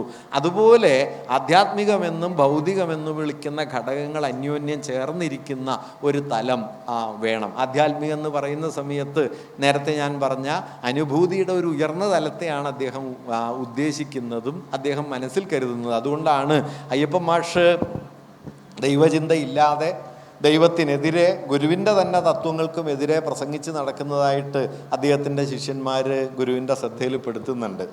അയ്യപ്പൻ മാഷ് ജാതി വേണ്ട, മതം വേണ്ട, ദൈവം വേണ്ട മനുഷ്യന് എന്നൊക്കെ പ്രചരിപ്പിക്കുന്ന ഒരാളാണ്. ഗുരുവിൻ്റെ മുദ്രാവാക്യത്തിനുള്ള ഒരു സമാന്തരം പോലെ ഇക്കാര്യം ചൂണ്ടിക്കാണിച്ച സമയത്ത് ഗുരു പറഞ്ഞത് അയ്യപ്പൻ ദൈവമില്ല എന്ന് പറഞ്ഞാലും അയ്യപ്പൻ്റെ പ്രവൃത്തിയിൽ വേണ്ടത്ര ദൈവമുണ്ട് എന്ന് പറയുന്നു. ദൈവദശക എഴുതിയപ്പോൾ അതിന് സമാന്തരമായിട്ട് അയ്യപ്പൻ മാഷ് സയൻസ് ദശക എഴുതുന്നുണ്ട്. ആ കാര്യം ഗുരുവിൻ്റെ ശ്രദ്ധയിൽപ്പെടുത്തിയ സമയത്ത് ഗുരു പറഞ്ഞത് ഇനി എല്ലാവരും ദൈവദശകം വായിച്ച് അതിന് പിന്നാലെ സയൻസ് ദശകവും കൂടി വായിക്കണം എന്നാണ്. അതല്ലാതെ സയൻസ് ദൈവത്തിനെതിരാണ് എന്നൊരു നിലപാടില്ല. അല്ലെങ്കിൽ പ്രവൃത്തിയിൽ ഫലിക്കാത്ത ദൈവത്തെ കൊണ്ട്, പ്രവൃത്തിയായിത്തീരാത്ത ദൈവത്തെ കൊണ്ട് ദൈവഭാവനയ്ക്ക് ഒരു അർത്ഥവുമില്ല എന്ന കാര്യത്തിൽ ഗുരുവിന് സംശയമില്ല. ആ നിലയിലാണ് ഗുരു ഈ വിഷയത്തെ കാണുന്നത്. ഇതിൻ്റെ എല്ലാം തുടർച്ച നിങ്ങൾക്കിതിൽ കാണാൻ പറ്റും. അവർക്ക് വിജ്ഞാനം വേണം, അവർക്ക് ധനം വേണം എന്ന ഗുരുവിൻ്റെ മറുപടിയിൽ. ഏറ്റവും ഒടുവിൽ ഗുരുവിൻ്റെ ആശ്രമത്തിൽ എല്ലാ വിഭാഗത്തിൽപ്പെട്ടവർക്കും പ്രവേശനമുണ്ടോ എന്ന് ഗാന്ധി ആരായുന്നു. എല്ലാവർക്കും പ്രവേശനമുണ്ട്, എല്ലാവരും ഇവിടെ ഒരുമിച്ച് താമസിച്ച് പഠിക്കുകയാണ് ചെയ്യുന്നത് എന്ന് ഗാന്ധിയോട് ഗുരു മറുപടി പറയുകയും അതോടെ ആ സംഭാഷണം അവസാനിക്കുകയും ചെയ്തു. അന്ന് ശിവഗിരിയിൽ തങ്ങാനായിട്ട് ഗുരു ഗാന്ധിയെ ക്ഷണിച്ചു. അന്ന് അദ്ദേഹം ശിവഗിരിയിൽ തങ്ങുന്നുണ്ട്. വൈകുന്നേരം നാനാ മതത്തിൽപ്പെട്ട ജാതി വിഭാഗങ്ങളിൽപ്പെട്ട കുട്ടികൾ വേദമന്ത്രങ്ങളും ദൈവദശകവും ഒക്കെ ചൊല്ലുന്നത് കേട്ട് ഗാന്ധിക്ക് വലിയ സന്തോഷമായി എന്നാണ് അതേക്കുറിച്ചുള്ള രേഖകളിലൊക്കെ പലരും എഴുതി കണ്ടിട്ടുള്ളത്. എന്തായാലും ഗാന്ധിക്ക് ഗുരുവിൻ്റെ സമീപനം വളരെ വ്യത്യസ്തമായ ഒന്നായിട്ട് തോന്നുകയുണ്ടായി. എങ്കിലും പിറ്റേന്ന് നടന്ന സംഭാഷണത്തിലും വനജാക്ഷി മന്ദിരത്തിൻ്റെ മുമ്പിലുള്ള ഒരു മാവിൻ്റെ ഇലകൾ ചൂണ്ടിക്കാണിച്ചിട്ട് ഗാന്ധി ഗുരുവിനോട് പറയുന്നുണ്ട്, ഈ ഇലകൾ നോക്കൂ, ഒരേ ആകൃതിയല്ലല്ലോ, ഒരേ നിറഭേദമല്ലല്ലോ, പല ആകൃതിയിലും പല രൂപത്തിലും ഉള്ള ഇലകളല്ലേ, ഇതുപോലെയല്ലേ മനുഷ്യപ്രകൃതത്തിലെ ജാതി എന്ന് ജാതിക്ക് അനുകൂലമായൊരു ചോദ്യം പിന്നെയും ഗാന്ധി ഗുരുവിനോട് ചോദിക്കുന്നുണ്ട്. ഗുരു സർക്കാസ്റ്റിക്കായി പറഞ്ഞ മറുപടി, എല്ലാ ഇലകളും പറിച്ചെടുത്ത് ചാറ് പിഴിഞ്ഞു നോക്കിയാൽ ഒരേ രസമായിരിക്കും എന്നാണ്, പല മതസാരവും ഏകം എന്ന്. ജാതി എന്നത് സംബന്ധിച്ച് ഗുരു എടുത്ത നിലപാട് ഇന്ത്യയിൽ ആരും എടുത്തിട്ടില്ല കേട്ടോ. ജാതി വളരെ ബയോളജിക്കലായൊരു എൻറ്റിറ്റിയാണ് എന്നാണ് ഗുരു പറഞ്ഞത്. പുണർന്നു പെറുന്നതെല്ലാം ഒരു ഇനമാണ്, തമ്മിൽ ഇണചേർന്ന് അടുത്ത തലമുറയായിത്തീരുന്നത് എന്തോ അതൊരു ജാതി. ഇതാണ് ജാതി, വേറൊരു ജാതിയില്ല. ജാതി ഉള്ളത് ഈ ജാതി മാത്രമാണ്. മനുഷ്യാണാം മനുഷ്യത്വം ജാതിർ ഗോത്തം ഗവാമേധ. മനുഷ്യന് മനുഷ്യത്വമാണ് ജാതി, പശുവിന് പശുത്വം പോലെ എന്നിങ്ങനെ ശരീരനിഷ്ഠമായി. അത് വളരെ പ്രധാനപ്പെട്ടൊരു കാര്യമാണ്. കാരണം ജാതി എന്ന ആശയം, ജാതി എന്നത് ആധ്യാത്മികത, ദൈവികത, ആത്മാവ്, ബ്രഹ്മം എന്നൊക്കെ പറയുന്നത് പോലെ അമൂർത്തമായൊരു തത്വമായിട്ടല്ല ഇന്ത്യയിൽ നിലനിന്നത്, മൂർത്തമായ ശരീരമായിട്ടാണ്. എന്താണ് ജാതി? അത് ശരീരമാണ്. ജാതി ശരീരങ്ങളാണ്, ശരീരത്തിലാണ് പ്രവർത്തിക്കുക. തൊട്ടുകൂടാത്തവർ, തീണ്ടിക്കൂടാത്തവർ, ദൃഷ്ടിയിൽപ്പെട്ടാൽ ദോഷമുള്ളവർ, അങ്ങനെ ഒരാളുടെ നീചാവസ്ഥയുടെ അടിസ്ഥാന കാരണമായ അയാളുടെ ശരീരത്തെ തന്നെ പ്രതിഷ്ഠിക്കുന്ന ഒരു സംവിധാനമാണ് ജാതി. അതുകൊണ്ട് ജാതി എവിടെയാണെന്ന് ചോദിച്ചാൽ ജാതി ശരീരത്തിലാണ്. ഈ ശരീരത്തിൻ്റെ മൂർത്തത കൊണ്ട് തന്നെയാണ് ഗുരു ജാതിക്കെതിരായ കൗണ്ടർ ആർഗ്യുമെൻ്റ് ഉണ്ടാക്കുന്നത്. ശരീരം ഒന്നാണ്, ജാതി ഒന്നാണ്. അല്ലാതെ ഏകമായ ബ്രഹ്മചൈതന്യം എല്ലാവരിലും പ്രവർത്തിക്കുന്നത് കൊണ്ട് എല്ലാവരും ദൈവത്തിൻ്റെ പുത്രന്മാരാണെന്നുള്ള താത്വികമായ നിഗമനങ്ങളൊന്നുമല്ല, മറിച്ച് ശരീരം ഒന്നാണ്, ജാതി ഒന്നാണ് എന്ന നിലയിലുള്ള ഒരു വിശദീകരണം ഗുരു നൽകുന്നുണ്ട്. അത് ഗാന്ധിയുമായുള്ള സംഭാഷണത്തിലും നൽകുന്നുണ്ട്. പിറ്റേന്ന് അത്രയും കൊണ്ട് അവരുടെ സംഭാഷണം അവസാനിച്ചു. പിന്നീട് ഗാന്ധി 10-ാം തീയതി വൈക്കം സത്യാഗ്രഹ വേദിയിൽ നടത്തിയ പ്രഭാഷണത്തെക്കുറിച്ച് ശിഷ്യന്മാരിൽ ചിലർ പറയുന്ന സമയത്ത് ഗാന്ധി വർണ്ണധർമ്മത്തെ അനുകൂലിക്കുന്നുണ്ട് എന്ന് ഗുരുവിനോട് പറയുന്നുണ്ട്. ഗുരുവിന് ഒട്ടും സ്വീകാര്യമല്ലാത്തൊരു ആശയമായിരുന്നു വർണ്ണധർമ്മം എന്നുള്ളത്. ശ്രദ്ധിക്കേണ്ടതാണ് കേട്ടോ, ഇന്നത്തെ കോണ്ടെക്സ്റ്റിൽ പ്രാധാന്യമുള്ളതാണ്. കാരണം വർണ്ണം എന്ന സങ്കല്പം ഗുണകർമ്മങ്ങൾക്കനുസരിച്ചാണ് എന്നാണ് ഭഗവത്ഗീത പറയുക. ചാതുർവർണ്ണ്യം മയാ സൃഷ്ടം ഗുണകർമ്മ വിഭാഗശ. ഗുണകർമ്മങ്ങൾക്കനുസരിച്ച് ഞാനായി തന്നെ സൃഷ്ടിച്ചതാണ് വർണ്ണങ്ങൾ. സാത്വിക പ്രകൃതികൾ, താമസ പ്രകൃതികൾ, രാജസ പ്രകൃതികൾ എന്നിങ്ങനെ മനുഷ്യരുടെ കർമ്മങ്ങളുടെ ഗുണസ്വഭാവത്തെ മുൻനിർത്തി മനുഷ്യരെ തട്ടായി തിരിച്ചതാണ്, അത് ഞാൻ തന്നെ സൃഷ്ടിക്കുന്നതാണ് എന്ന് ഭഗവത്ഗീതയിൽ കൃഷ്ണൻ പറയുന്നുണ്ട്. അങ്ങനെ ദൈവസൃഷ്ടമായ ഒന്ന് എന്ന ഒരു അന്തരീക്ഷം വർണ്ണത്തെ മുൻനിർത്തിയുണ്ട്. ഇന്ത്യയിലെ നവോത്ഥാന ചിന്തകരിൽ വിവേകാനന്ദനാകട്ടെ, പരമഹംസരാകട്ടെ, അല്ലെങ്കിൽ രമണ മഹർഷിയെ പോലുള്ള ആളുകളാകട്ടെ, ഇവരാരും തന്നെ വർണ്ണധർമ്മത്തെ നേരിട്ട് എതിർത്തിട്ടില്ല, വർണ്ണം തെറ്റെന്ന് പറഞ്ഞിട്ടില്ല. ഗുരു പക്ഷേ വർണ്ണം തെറ്റാണെന്ന് പറഞ്ഞ ഒരാളാണ്. ഈ സംഭാഷണ സന്ദർഭത്തിൽ ഗുരു പറയുന്നുണ്ട്, ഗുണകർമ്മം എന്ന ആശയത്തെ മുൻനിർത്തി ആയിരിക്കാം ഗാന്ധി അങ്ങനെ പറയുന്നത് എന്ന് പറഞ്ഞിട്ട് ഗുരു പറയുന്നത്, ഗുണങ്ങൾ പക്ഷേ ശാശ്വതമല്ലല്ലോ, വ്യക്തികളിൽ ഗുണങ്ങൾക്ക് സ്ഥായിത്വമില്ലല്ലോ. ഇപ്പം നിങ്ങൾ സാത്വിക പ്രകൃതിയായ കർമ്മം ചെയ്യുന്നു എന്നതിനർത്ഥം സാത്വിക പ്രകൃതി മാത്രമായ കർമ്മം ആജീവനാന്തം ചെയ്യുന്നു എന്നല്ല. മറിച്ച് നിങ്ങൾക്ക് രാജസ പ്രകൃതമുള്ളതും ചിലപ്പോൾ താമസ പ്രകൃതമുള്ളതുമായ കർമ്മങ്ങളും ഒക്കെ ചെയ്യേണ്ടി വരും. ഇപ്പോൾ നിങ്ങൾ ഒരു ഒരു പാമ്പിനെ, വഴിയിൽ കിടക്കുന്ന ഒരു പാമ്പിനെ, അല്ലെങ്കിൽ നിങ്ങളെ കടിക്കാൻ വരുന്ന ഒരു പഴുതാരയെ നിങ്ങൾ തല്ലിക്കൊല്ലുന്ന സമയത്ത് അതൊരു സാത്വിക പ്രകൃതിയല്ല. അതുകൊണ്ട് സാത്വിക പ്രകൃതമുള്ള കർമ്മങ്ങൾ മാത്രം ചെയ്ത ഒരാൾക്ക് പുലരാൻ പറ്റില്ല. താമസ പ്രകൃതമുള്ള കർമ്മങ്ങൾ കൊണ്ട് മാത്രവും ഒരാൾ പുലരുന്നില്ല.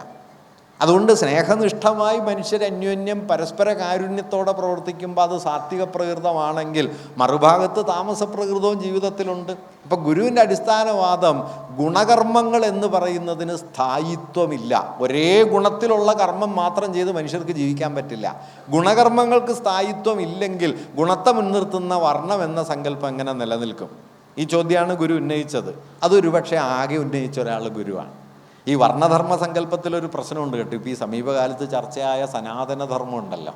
ഈ സനാതനധർമ്മം എന്നുള്ള വാക്ക് വരുന്നത് ബുദ്ധമതത്തിൽ നിന്നാണ്. ബുദ്ധമതത്തിലെ സുത്തപിടകത്തിലാണ്.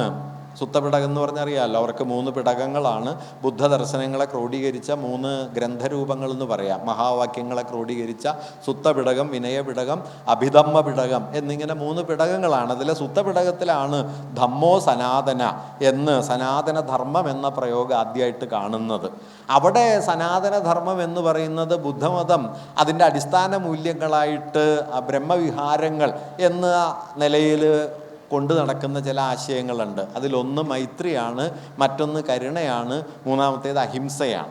ഇത്തരത്തിലുള്ള മൂല്യങ്ങളെയാണ് ബുദ്ധമതം സനാതനധർമ്മം, എക്കാലത്തും നിലനിൽക്കാവുന്ന ധർമ്മം, നിലനിൽക്കേണ്ട ധർമ്മം, അല്ലെങ്കിൽ സുപ്രീം അബോർഡ്സ്, നമുക്ക് എത്തിച്ചേരാവുന്ന മനുഷ്യാവസ്ഥയുടെ പരമപദം എന്ന നിലയിലാണ് അവർ ബുദ്ധമതം സനാതനധർമ്മം, ധമ്മോ സനാതന എന്ന് പറയുന്നത്. എന്നാൽ വൈദിക പാരമ്പര്യത്തിലെത്തുമ്പോൾ സനാതനം ഇതല്ല. സനാതനം എന്ന സങ്കല്പം മാറുന്നുണ്ട്. ഋഗ്വേദത്തിൽ 10-ാം മണ്ഡലത്തിലെ പുരുഷ സൂക്തത്തിലാണ് വിരാട് പുരുഷൻ്റെ മുഖത്ത് നിന്ന് ബ്രാഹ്മണനും, ബാഹുക്കളിൽ നിന്ന് ക്ഷത്രിയനും, ഊരുക്കളിൽ നിന്ന് വൈശ്യനും, പാദത്തിൽ നിന്ന് ശൂദ്രനും ജനിച്ചു എന്ന നിരീക്ഷണമുള്ളത്. അതിനെക്കുറിച്ച് ഗുരുവിൻ്റെ ഒരു ഫലിതം നിറഞ്ഞ കമൻ്റ് ഉണ്ട് കേട്ടോ. ഇങ്ങനെയാണെന്ന് പറഞ്ഞപ്പോൾ ഗുരു പറഞ്ഞു, അതെങ്ങനെയാണ് കമ്പ് പൊട്ടി മുളയ്ക്കണ പോലെയാണോ എന്നിങ്ങനെ ചോദിക്കുന്നുണ്ട്. ഒരു മരത്തിൽ നിന്ന് ഇങ്ങനെ കമ്പുകളിങ്ങനെ പൊട്ടി മുളച്ചു വരുമല്ലോ, അതുപോലെയാണോ എന്നിങ്ങനെ സർക്കാസ്റ്റിക്കായി ഗുരു അതിനോട് പ്രതികരിക്കുന്നുണ്ട്.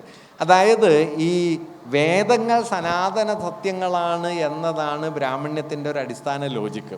വേദങ്ങൾ അവതരിപ്പിച്ച മുനിമാരെക്കുറിച്ച് വൈദിക ബ്രാഹ്മണ്യം പറയുന്ന വാക്യം മന്ത്രസ്രഷ്ടാക്കൾ എന്നല്ല, മന്ത്രദ്രഷ്ടാക്കൾ എന്നാണ്. മന്ത്രം സൃഷ്ടിക്കുകയല്ല, രചിക്കുകയല്ല, അത് കാണുകയാണ്. അതായത് ശാശ്വതമായി നിലനിൽക്കുന്ന പ്രപഞ്ച തത്വങ്ങളാണ് ഈ വേദമന്ത്രങ്ങളിലുള്ളത്. ആ പ്രപഞ്ച തത്വങ്ങളെ കണ്ടെടുത്ത് അവതരിപ്പിക്കുക മാത്രമാണ് ഋഷിമാർ ചെയ്യുന്നത്, അല്ലാതെ അവരായിട്ട് എഴുതി ഉണ്ടാക്കുകയല്ല. ഇപ്പോൾ ഗുരുത്വാകർഷണം എന്നത് പ്രപഞ്ചത്തിൻ്റെ ഒരു അടിസ്ഥാന സ്വഭാവമാണ്. ന്യൂട്ടൺ അത് കണ്ടെത്തുകയാണ് ചെയ്തത്, ന്യൂട്ടൺ എഴുതി ഉണ്ടാക്കുകയല്ല. എന്നതുപോലെ പ്രപഞ്ചത്തിൻ്റെ അടിസ്ഥാന നിയമങ്ങളാണ് വേദമന്ത്രങ്ങൾ. അത് ശാശ്വതമാണ്, അത് സനാതനമാണ്, നിത്യമാണ്.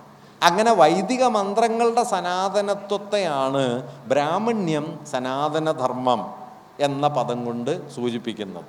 ഈ വൈദിക മന്ത്രങ്ങളുടെ സനാതനത്വം അംഗീകരിച്ചാൽ നിങ്ങൾക്ക് പിന്നെ വർണ്ണവിഭജനത്തെ എതിർക്കാൻ പറ്റില്ല. കാരണം വേദത്തിലാണ് ഒന്നാം വേദമെന്ന് കരുതപ്പെടുന്ന, അത് ഒന്നാം വേദം അല്ല എന്ന് കരുതുന്ന ഒരാൾ കേരളത്തിലുണ്ടായിരുന്നു, കേസരി ബാലകൃഷ്ണപിള്ളയാണ്. കേസരി എഴുതിയത് ഋഗ്വേദം അവസാനം വന്നതാണ്, പ്രാഥമിക വേദം അഥർവമാണ് എന്നാണ് കേസരിയുടെ ഒരു കാഴ്ചപ്പാട്. അഥർവം പൊതുവെ ഈ ആഭിചാരത്തിൻ്റെയും മന്ത്രവാദത്തിൻ്റെയും ചികിത്സയുടെയും മനുഷ്യരുടെ ഭൗതിക ജീവിത പ്രയോഗങ്ങളുടെയും ഒക്കെ വിശദാംശങ്ങളാണ് അഥർവത്തിലുള്ളത്. അഥർവമാണ് ഒന്നാം വേദം എന്നാണ് കേസരിയുടെ ഒരു വാദം. ഋഗ്വേദത്തിൻ്റെ ഒരു പ്രാമാണികത കേസരി അംഗീകരിക്കുന്നില്ല.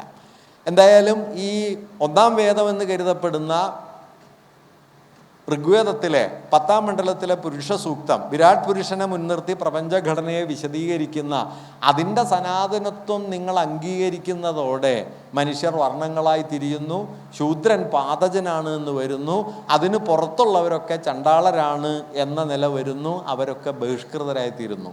അതുകൊണ്ട് വൈദിക മതത്തിൻ്റെ സനാതനത്വം വാക്ക് സനാതനം എന്ന് തന്നെയാണെങ്കിലും അത് ബുദ്ധമതം മുമ്പോട്ട് വെച്ച വാക്കല്ല. ഗുരു സനാതനം എന്ന വാക്ക് ഉപയോഗിക്കുന്നുണ്ട്. 1927 അദ്ദേഹം SNDP യോഗത്തിൻ്റെ ഒരു സമ്മേളനത്തിന് നൽകിയ സന്ദേശത്തിൽ സനാതനധർമ്മം എന്ന വാക്ക് ഉപയോഗിക്കുന്നുണ്ട്. CV കുഞ്ഞിരാമനുമായിട്ട് നടത്തിയ സംഭാഷണത്തിൽ സനാതനങ്ങളായ ചില തത്വങ്ങളില്ലാതെ മതങ്ങൾക്ക് നിലനിൽക്കാൻ കഴിയില്ല എന്ന് പറയുന്നുണ്ട്. ഈ രണ്ട് സന്ദർഭങ്ങളിലും ഗുരു സനാതനം എന്ന വാക്ക് ഉപയോഗിക്കുന്നത് ബ്രാഹ്മണ്യത്തിൻ്റെ സനാതന സങ്കല്പത്തിൻ്റെ അടിസ്ഥാനത്തിലല്ല, മറിച്ച് ഞാൻ ഈ പറഞ്ഞ ശാശ്വതമായ മൂല്യങ്ങൾ എന്നർത്ഥത്തിലാണ്. ഗുരുവിന് ക്രിസ്തു മതം എന്ന് പറയുന്നത് അതിൻ്റെ സ്നേഹമാണ്. ഇസ്ലാം എന്ന് പറയുന്നത് അതിൻ്റെ സാഹോദര്യ ഭാവനയാണ്. ബുദ്ധമതം എന്ന് പറയുന്നത് അതിൻ്റെ കാരുണ്യമൂല്യമാണ്. ഇങ്ങനെ അടിസ്ഥാനപരമായി എക്കാലത്തും നിലനിൽക്കാവുന്ന മൂല്യങ്ങളാണ് മതങ്ങളുടെ സാരം എന്നതിലാണ് ഗുരു സനാതനം എന്ന സങ്കല്പത്തെ പ്രതിഷ്ഠിക്കുന്നത്. വൈദിക പാരമ്പര്യത്തിലെ സനാതനമല്ല. അതേസമയം വൈദിക ബ്രാഹ്മണ്യം സനാതനമെന്ന് പറയുന്നത് ഇതിനെ മുൻനിർത്തിയാണ്. ഈ സനാതനത്തെ അംഗീകരിക്കുന്നുണ്ടോയെന്നാണ് ഗാന്ധിയോട് ഇണ്ടതുരുത്തി മനയിലെ നമ്പ്യാതിരി ചോദിക്കുന്നതും ഉണ്ട് എന്ന് ഗാന്ധി പറയുന്നതും. ഉണ്ട് എന്ന് സമ്മതിച്ചാൽ പിന്നെ നിങ്ങൾക്ക് ഈ വിഭജനത്തെ എതിർക്കാൻ പറ്റില്ല.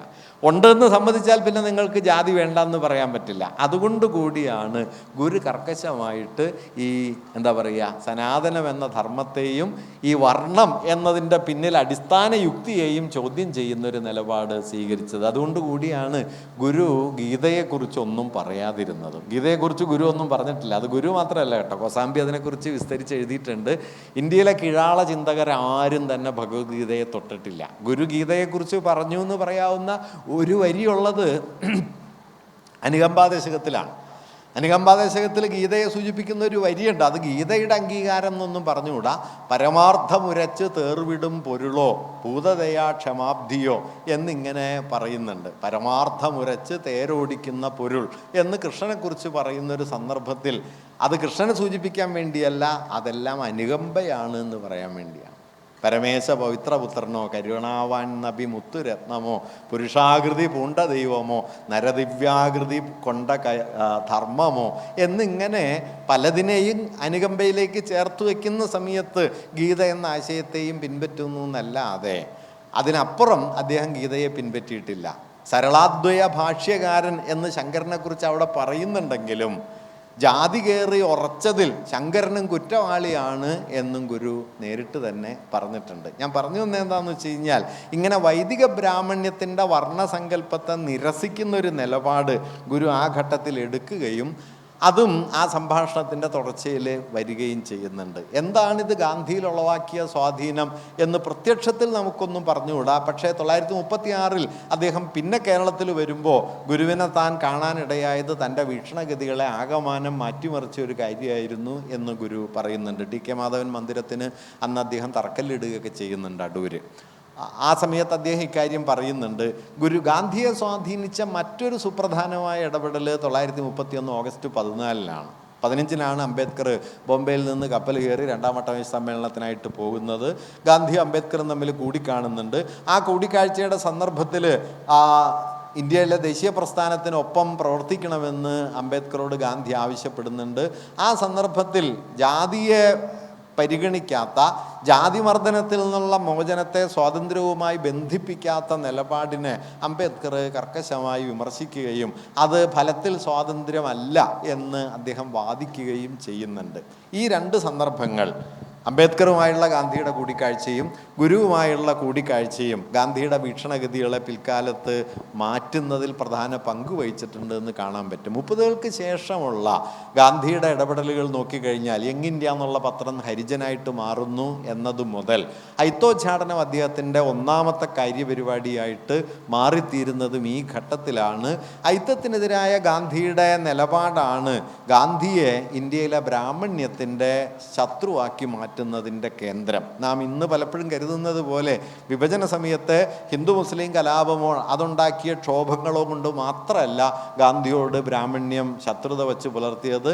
അത് ബ്രാഹ്മണ്യത്തിൻ്റെ അടിസ്ഥാന വ്യവസ്ഥയായ ജാതിബന്ധങ്ങളും അതുണ്ടാക്കുന്ന അയിത്തസങ്കല്പവും തോടും ഗാന്ധി നടത്തുന്ന ഏറ്റുമുട്ടലാണ്. 1936 ഗാന്ധി നേരിട്ടെഴുതി കാസ്റ്റ് ഹാസ് ടു ഗോ എന്ന് അദ്ദേഹം ഒരു ലേഖനത്തിന് ശീർഷകം നൽകുകയും അയിത്തം മാത്രമായിട്ട് പോവുക പ്രയാസമാണെന്നും ജാതിയിലാണ് അയിത്തത്തിൻ്റെ വേരെന്നും അതുകൂടി പോകേണ്ടതുണ്ട് എന്നും 36 നവംബറിലെ തൻ്റെ ലേഖനത്തിന് അദ്ദേഹം ശീർഷകം നൽകുകയും ചെയ്യുന്നുണ്ട്. പിന്നീടുടനീളം ഇതിൻ്റെ തൊട്ടടുത്ത് തന്നെ ഗാന്ധിക്കെതിരായ ഒന്നാമത്തെ വധശ്രമം നടന്നു. 35 ഗാന്ധിക്കെതിരായ വധശ്രമം നടക്കുന്നു. പിന്നെ 6-7 വധശ്രമങ്ങൾ അദ്ദേഹത്തിനെതിരെ നടക്കുന്നുണ്ട്.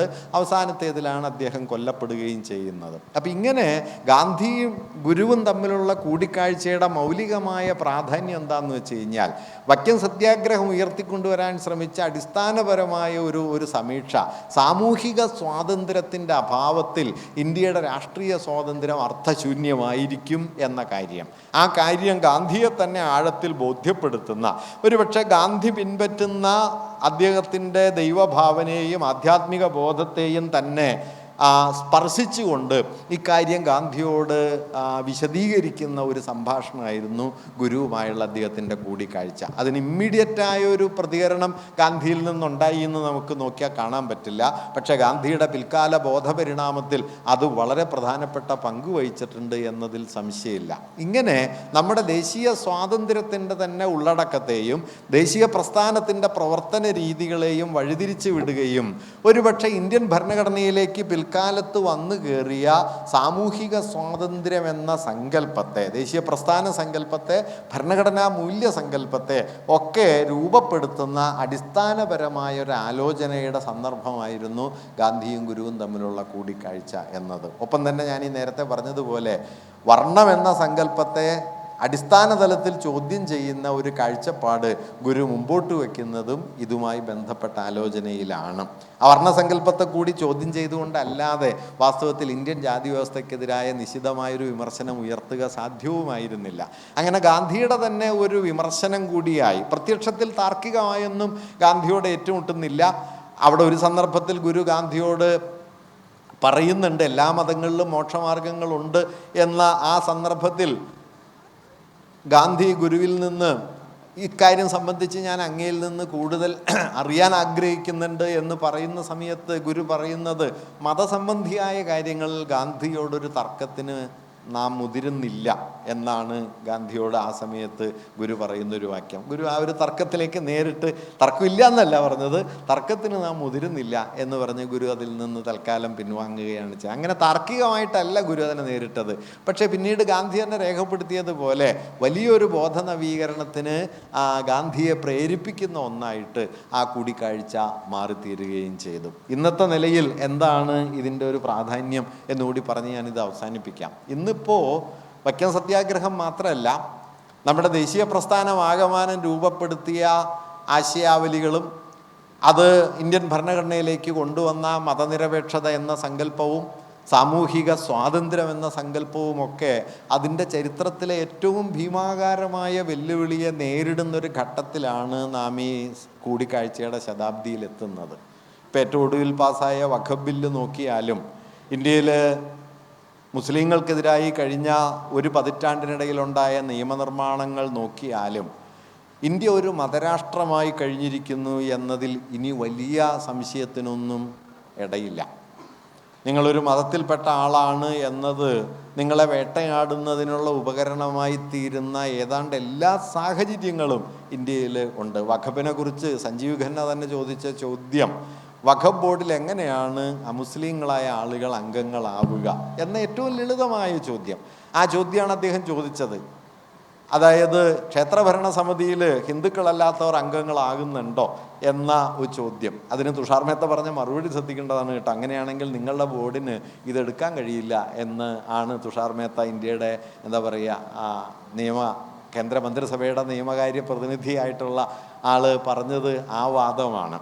അതെന്തൊരു വിചിത്രമായ വാദമാണ് എന്ന് നോക്കണം. ഒരു ജഡ്ജിങ് കമ്മിറ്റിയെ സംബന്ധിച്ചും ഒരു ക്ഷേത്ര സംരക്ഷണത്തിനായിട്ടോ വഖഫ് സംരക്ഷണത്തിനായിട്ടോ ഉണ്ടാകുന്ന കമ്മിറ്റിയെ സംബന്ധിച്ചുമുള്ള അടിസ്ഥാന യുക്തി ഒന്ന് തന്നെയാണ് എന്നാണ് അവിടെ വാദിക്കപ്പെടുന്നത്. അത് പോട്ടെ, ഞാൻ പറഞ്ഞു വന്നത് അങ്ങനെ എത്രയോ നിയമങ്ങൾ മുത്തലാഖിനെ മുൻനിർത്തിയാകാം, പൗരത്വത്തെ മുൻനിർത്തിയാകാം. പൗരത്വമൊക്കെ ഇന്ത്യയിൽ രൂപപ്പെട്ട സമയത്ത് ഇന്ത്യ അതിഭീമമായ വിഭജനത്തിൻ്റെ നടുവിലാണ്. 46 ഡിസംബർ 9 മുതൽ 49 നവംബർ 26 വരെയുള്ള ഏതാണ്ട് 3 വർഷക്കാലം എന്ന് പറയുന്നത് ഇന്ത്യ വിഭജനം നടക്കുന്നു, ഇൻഡോ പാക് വിഭജനം നടക്കുന്നു, ഗാന്ധി കൊല്ലപ്പെടുന്നു, ലക്ഷക്കണക്കിന് ആളുകൾ കലാപത്തിൽ മരിക്കുന്നു, വർഗീയ ലഹള, ഇന്ത്യ കണ്ട ഏറ്റവും വലിയ വർഗീയ ലഹള, ഡൽഹിയെ വിഴുങ്ങിയ വർഗീയ ലഹള അരങ്ങേറുന്നു. അതിൻ്റെ നടുവിലിരുന്നാണ് നമ്മുടെ കോൺസ്റ്റിറ്റ്യൂവൻ്റ് അസംബ്ലി പൗരത്വം എന്ന് പറയുന്നത് അടിസ്ഥാനപരമായി മതപരമല്ല എന്ന് ഉറപ്പിച്ചത്. അത്ര ഖണ്ഡിതമായി ഉറപ്പിച്ചതാണ്.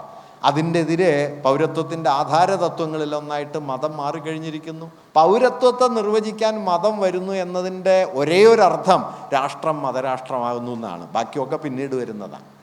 അങ്ങനെ മതരാഷ്ട്രത്തിലേക്ക്, ഞാനതിൻ്റെ വിശദാംശങ്ങൾ മുഴുവൻ പറയുന്നില്ല, അങ്ങനെ നാം വളരെ പണിപ്പെട്ട് ഏതാണ്ട് 1920-കൾ വരെ ഇന്ത്യൻ ദേശീയ പ്രസ്ഥാനം മതരാഷ്ട്ര യുക്തിയിലാണ് നിന്നത്. തിലകനെ പോലുള്ള ആളുകൾ, ലജ്പത് റായെ പോലുള്ള ആളുകൾ, ബിപിൻ ചന്ദ്രപാലിനെ പോലുള്ള ആളുകൾ, ഇവരൊക്കെ വലിയ നേതാക്കളായിരുന്നു. പക്ഷെ അവരുടെ ദേശസങ്കല്പം മതരാഷ്ട്രപരമായിരുന്നു.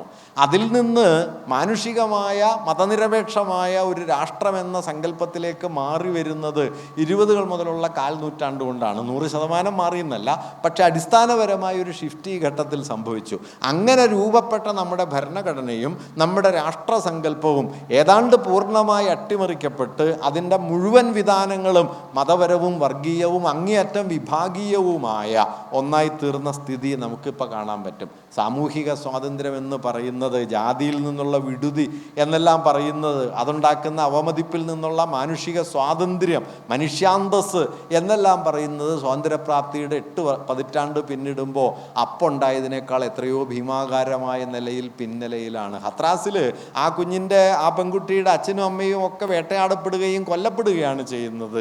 പരാതി കൊടുക്കുന്നവർ കൊല്ലപ്പെടുകയാണ് ചെയ്യുന്നത്, അല്ലാതെ പരാതി പരിഹരിക്കപ്പെടുകയല്ല എന്നത് നമ്മുടെ കൺമുമ്പിലെ യാഥാർത്ഥ്യമാണ്.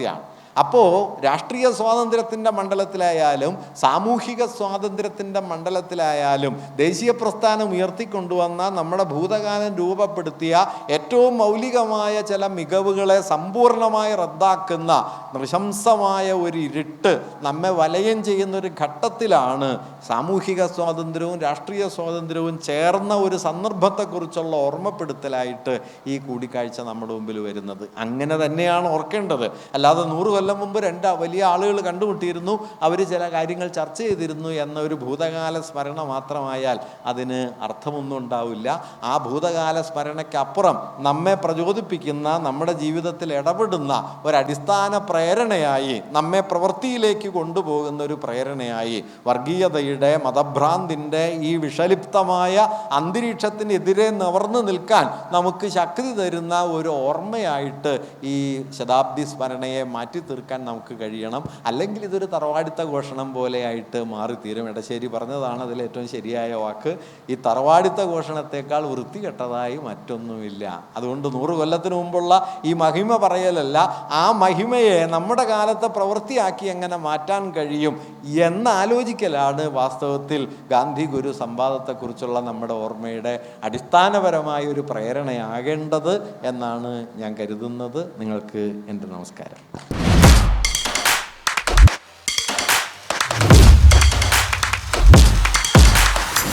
ഇപ്പോൾ ലോകവ്യാപകമായി ഈ റൈറ്റ് വിങ് പൊളിറ്റിക്സ് എല്ലായിടത്തും വ്യാപിച്ചു വരുന്നു. അതിൻ്റെ ഒരു മൂല കാരണം എന്താണെന്നാണ് അങ്ങയുടെ അഭിപ്രായം? ഒരു കാരണത്തിലേക്കായിട്ട് നമുക്കത് മൊത്തം സംഗ്രഹിക്കാൻ പറ്റുമെന്ന് അറിയില്ല. 2-3 കാര്യങ്ങൾ എനിക്ക് തോന്നുന്നത്. ഒന്ന്, ആഗോള മൂലധന ബന്ധങ്ങളിലുണ്ടായ മാറ്റമാണ്. നമ്മൾ പലപ്പോഴും ഈ റൈറ്റ് വിങ് പൊളിറ്റിക്സിനെ കുറിച്ചെല്ലാം ചർച്ച ചെയ്യുന്ന സമയത്ത് ഈ സാമ്പത്തികമായ ഘടകങ്ങളും സാമ്പത്തികമായ അതിൻ്റെ മാറ്റങ്ങളും ഒന്നും വേണ്ട പോലെ കണക്കിലെടുക്കാറില്ല. ഇപ്പോൾ ഫാഷിസത്തെ തന്നെ അതിൻ്റെ അവതാരകനായിട്ടുള്ള മുസോളിനി നിർവചിക്കുന്നത് നമ്മൾ മനസ്സിലാക്കുന്ന പോലെയൊന്നുമല്ല. തീവ്രദേശീയത എന്നൊക്കെ ഉള്ളത് നമ്മൾ ഫാസിസത്തെക്കുറിച്ച് പറയുമെങ്കിലും മുസോളിനി പറഞ്ഞത് മൂലധനവും ഭരണകൂടവും തമ്മിലുള്ള സമ്പൂർണ്ണ ഐക്യമാണ് ഫാസിസം എന്നാണ് അദ്ദേഹം പറഞ്ഞത്. A total identification of capital and state എന്ന് അദ്ദേഹം പറയുന്നുണ്ട്. എന്നതുപോലെ ആഗോളതലത്തിലുള്ള മൂലധനത്തിൻ്റെ പ്രവൃത്തിയും അതിന് കൈവരുന്ന പുതിയ തരത്തിലുള്ള പ്രതിസന്ധികളുമൊക്കെ ഇതിൻ്റെ പിന്നിലെ ഒരു പ്രേരണയാണ് എന്ന് കണക്കാക്കേണ്ടതുണ്ട് എന്നാണ് എനിക്ക് തോന്നുന്നത്. ഒപ്പം തന്നെ ആഗോള രാഷ്ട്രീയ ബലാബലത്തിൽ വന്ന മാറ്റം, 90കൾക്ക് ശേഷം നിയോ ലിബറൽ മൂലധന പ്രവർത്തനങ്ങളുടെ സന്ദർഭത്തിൽ സാമൂഹ്യ സമത്വത്തെയോ നീതിയോ മുൻനിർത്തിയുള്ള രാഷ്ട്രീയ പ്രയോഗങ്ങൾക്ക് സംഭവിച്ച ക്ഷീണാവസ്ഥ, ഇങ്ങനെ നിരവധി ഘടകങ്ങൾ ചേർന്ന ഒന്നായിട്ടാണ് വലതുപക്ഷ രാഷ്ട്രീയത്തിൻ്റെ ഉയർച്ചയെ കാണേണ്ടത്. ഇപ്പോൾ അത് എത്തി നിൽക്കുന്ന സ്ഥിതി എന്താണെന്ന് വെച്ചാൽ, ട്രംപിൻ്റെ ഏറ്റവും അവസാനത്തെ നിലപാടുകൾ നോക്കിയാൽ നിങ്ങൾക്ക് കാണാൻ പറ്റും.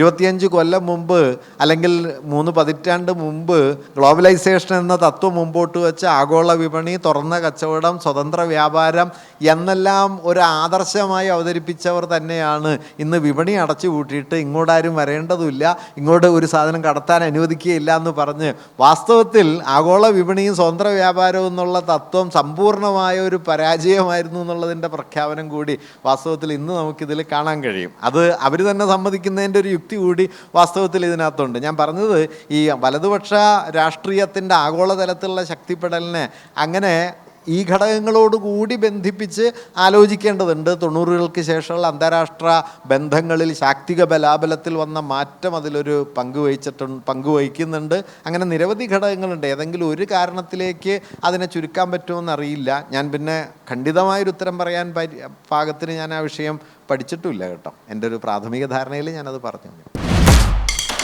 ആദ്യമായി വൈക്കം സത്യാഗ്രഹത്തിൻ്റെ ആലോചന നടക്കുന്നത് കൊല്ലത്തെ ടി.കെ.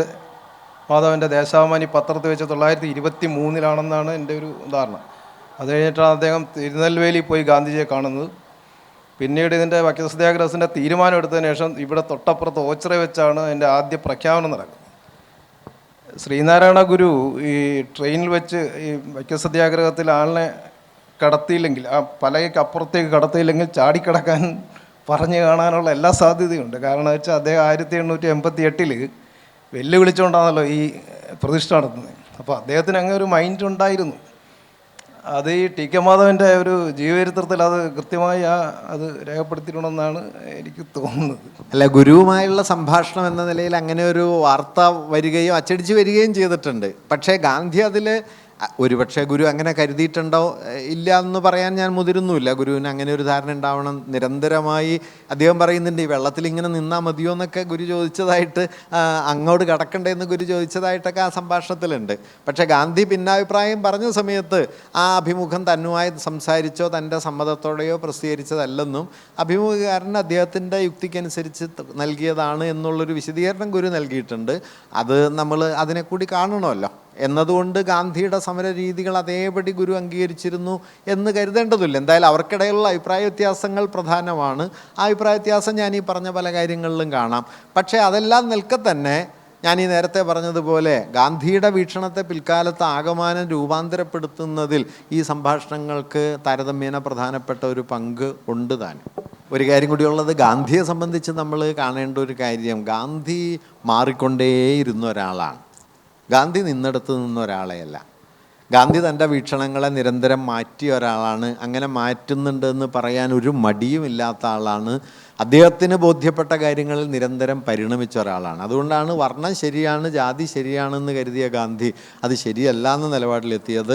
രാഷ്ട്രീയത്തിൽ മതം കൂടിയേ കരുതൂ എന്ന് പറഞ്ഞുകൊണ്ടിരുന്ന ഒരാൾ മതം ഒരു സ്വകാര്യ കാര്യമാണ്, അതിൽ രാഷ്ട്രീയത്തിന് ഒരു റോളും ഇല്ല എന്ന് പറയുന്നിടത്തേക്ക് എത്തിയത്.